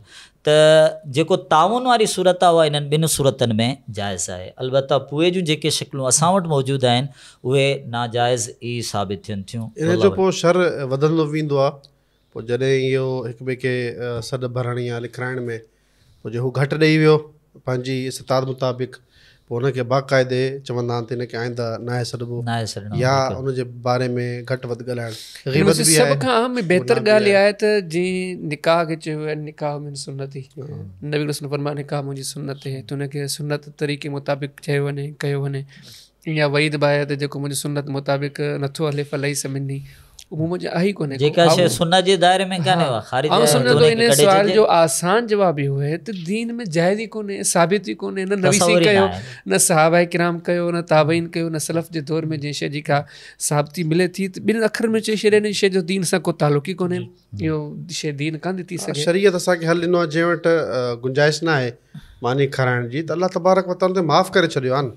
इहा हिकिड़ी सूरत हिन में निकिरे थी बसि जेको जीअं शेख साहिबु ज़िक्र कयो त जीअं मिसाल जे तौर ते नबी पाक सल्लल्लाहु अलैहि वसल्लम जॾहिं सफ़िया रज़ी अल्लाह अन्हा जो वलीमो कयो त पाण सल्लम साहबा खे चयो हो त मन इंदहु शइ फलियती बि कंहिं वटि बि का शइ आहे त पोइ को जेको आहे हू खजूर खणी आयो, को गिहु खणी आयो, को वरी सतू खणी आयो, मतिलबु इहो पोइ पाण सल्लम हुनखे सभु मिक्स करे जेको आहे उहो वलीमो कयो सफ़िया रज़ी अल्लाह अन्हा जो। त इतां अहले इल्म इहा गुंजाइश ॾिनी आहे त केरु जे वलीमे जे मौक़े ते को ताउन करणु चाहे थो त यानी कि घोटु जेको आहे वलीमो आसानी सां करे वठे, सुनत पूरी करे वठे त उहो ताउन जाइज़ आहे। इन जी सूरत जेका इन जी वज़ाहत जी ज़रूरत आहे। सूरत इहा आहे त इहा वलीमे इहा शइ वलीमे खां पहिरियां आहे जॾहिं त पोइ वलीमे खां बाद हूंदो आहे त पूरे में हिन में फ़र्क़ु या वलीमे जे अंदरि बि करे थो न त उहो इहे जेको लिखण जो पूरी तरतीब आहे, ॿुधाइणु केरु ॾेई वियो, केतिरा ॾेई वियो, लिफ़ाफ़नि ते नाला लिखणु ॾियण वारनि जा, इहो सम्झ सिधी हिकिड़ी त रियाकारी आहे। इहो ताउन न थियो, सवाबु सॼो ज़ाया थी वियो। ॿियो जे रियाकारी खां माण्हू बचे थो त पोइ इहो ई जेको मसंद इंसानु पंहिंजे ज़मीर ते हिकिड़ो वज़न सम्झंदो आहे यार मूंखे फलाणो आयो मुंहिंजे निकाह में मूंखे 1000 ॾेई वियो त हाणे मां जे हुनखे न ॾियां त इहो त उहो त हिकिड़े लिहाज़ से इंसानु वाक़ई कर्ज़ु सम्झंदो आहे, कर्ज़ु सम्झंदो यार मूं त कर्ज़ु आहे मां ॾियां। त इहे जेके तस्वीर जेका आहे असांजे माशरे में इहा सही न आहे। बल्कि से ईअं चइजे जेके पाण जाइज़ सूरतूं ॾिसूं पिया उहे अलॻि आहिनि, उहे जाइज़ आहिनि, पर जॾहिं पाण खां मौजूदु आहे हीअ जेका सूरत हले इन जो पुछिजे असीं इन जो मुख़्तसर जवाबु ॾियूं बाबा हिन जी का गुंजाइश कोन्हे, हीअ ग़लति आहे। बाक़ी को करणु चाहे थो उहे जाइज़ तरीक़ा उहे करे त बिस्मिल्लाह। शेख जज़ाकुमुल्लाह ख़ैर। अल्हम्दुलिल्लाह असांजी हिकिड़ी इल्मी जेका गुफ़्तगू हुई अॼु पंहिंजे इख़्तिताम ते पहुती आहे अल्हम्दुलिल्लाह। हाणे असांजे नाज़रीन जे लाइ कुझु मुख़्तसरनि ॻाल्हियूं ज़िक्र करणु इंतिहाई ज़रूरी सम्झूं था जंहिंजो ख़ुलासो खणी चइजे इन मजलिस जो उहो इहो ई थींदो त निकाह हिलाला हराम आहे, निकाह मुता हराम आहे, निकाह शिगार यानी वटे सटे जो या बदिले जो जेको निकाह आहे इहो हराम आहे। हाणे असांजे नौजवान भाइरनि या भेनरुनि जो इहो सुवालु रहे थो त आया निकाह में कहिड़ियूं शयूं ज़रूरी आहिनि। नंबर 1 वली जी रज़ामंदी ज़रूरी आहे, घोट कुंवार जी रज़ामंदी ज़रूरी आहे।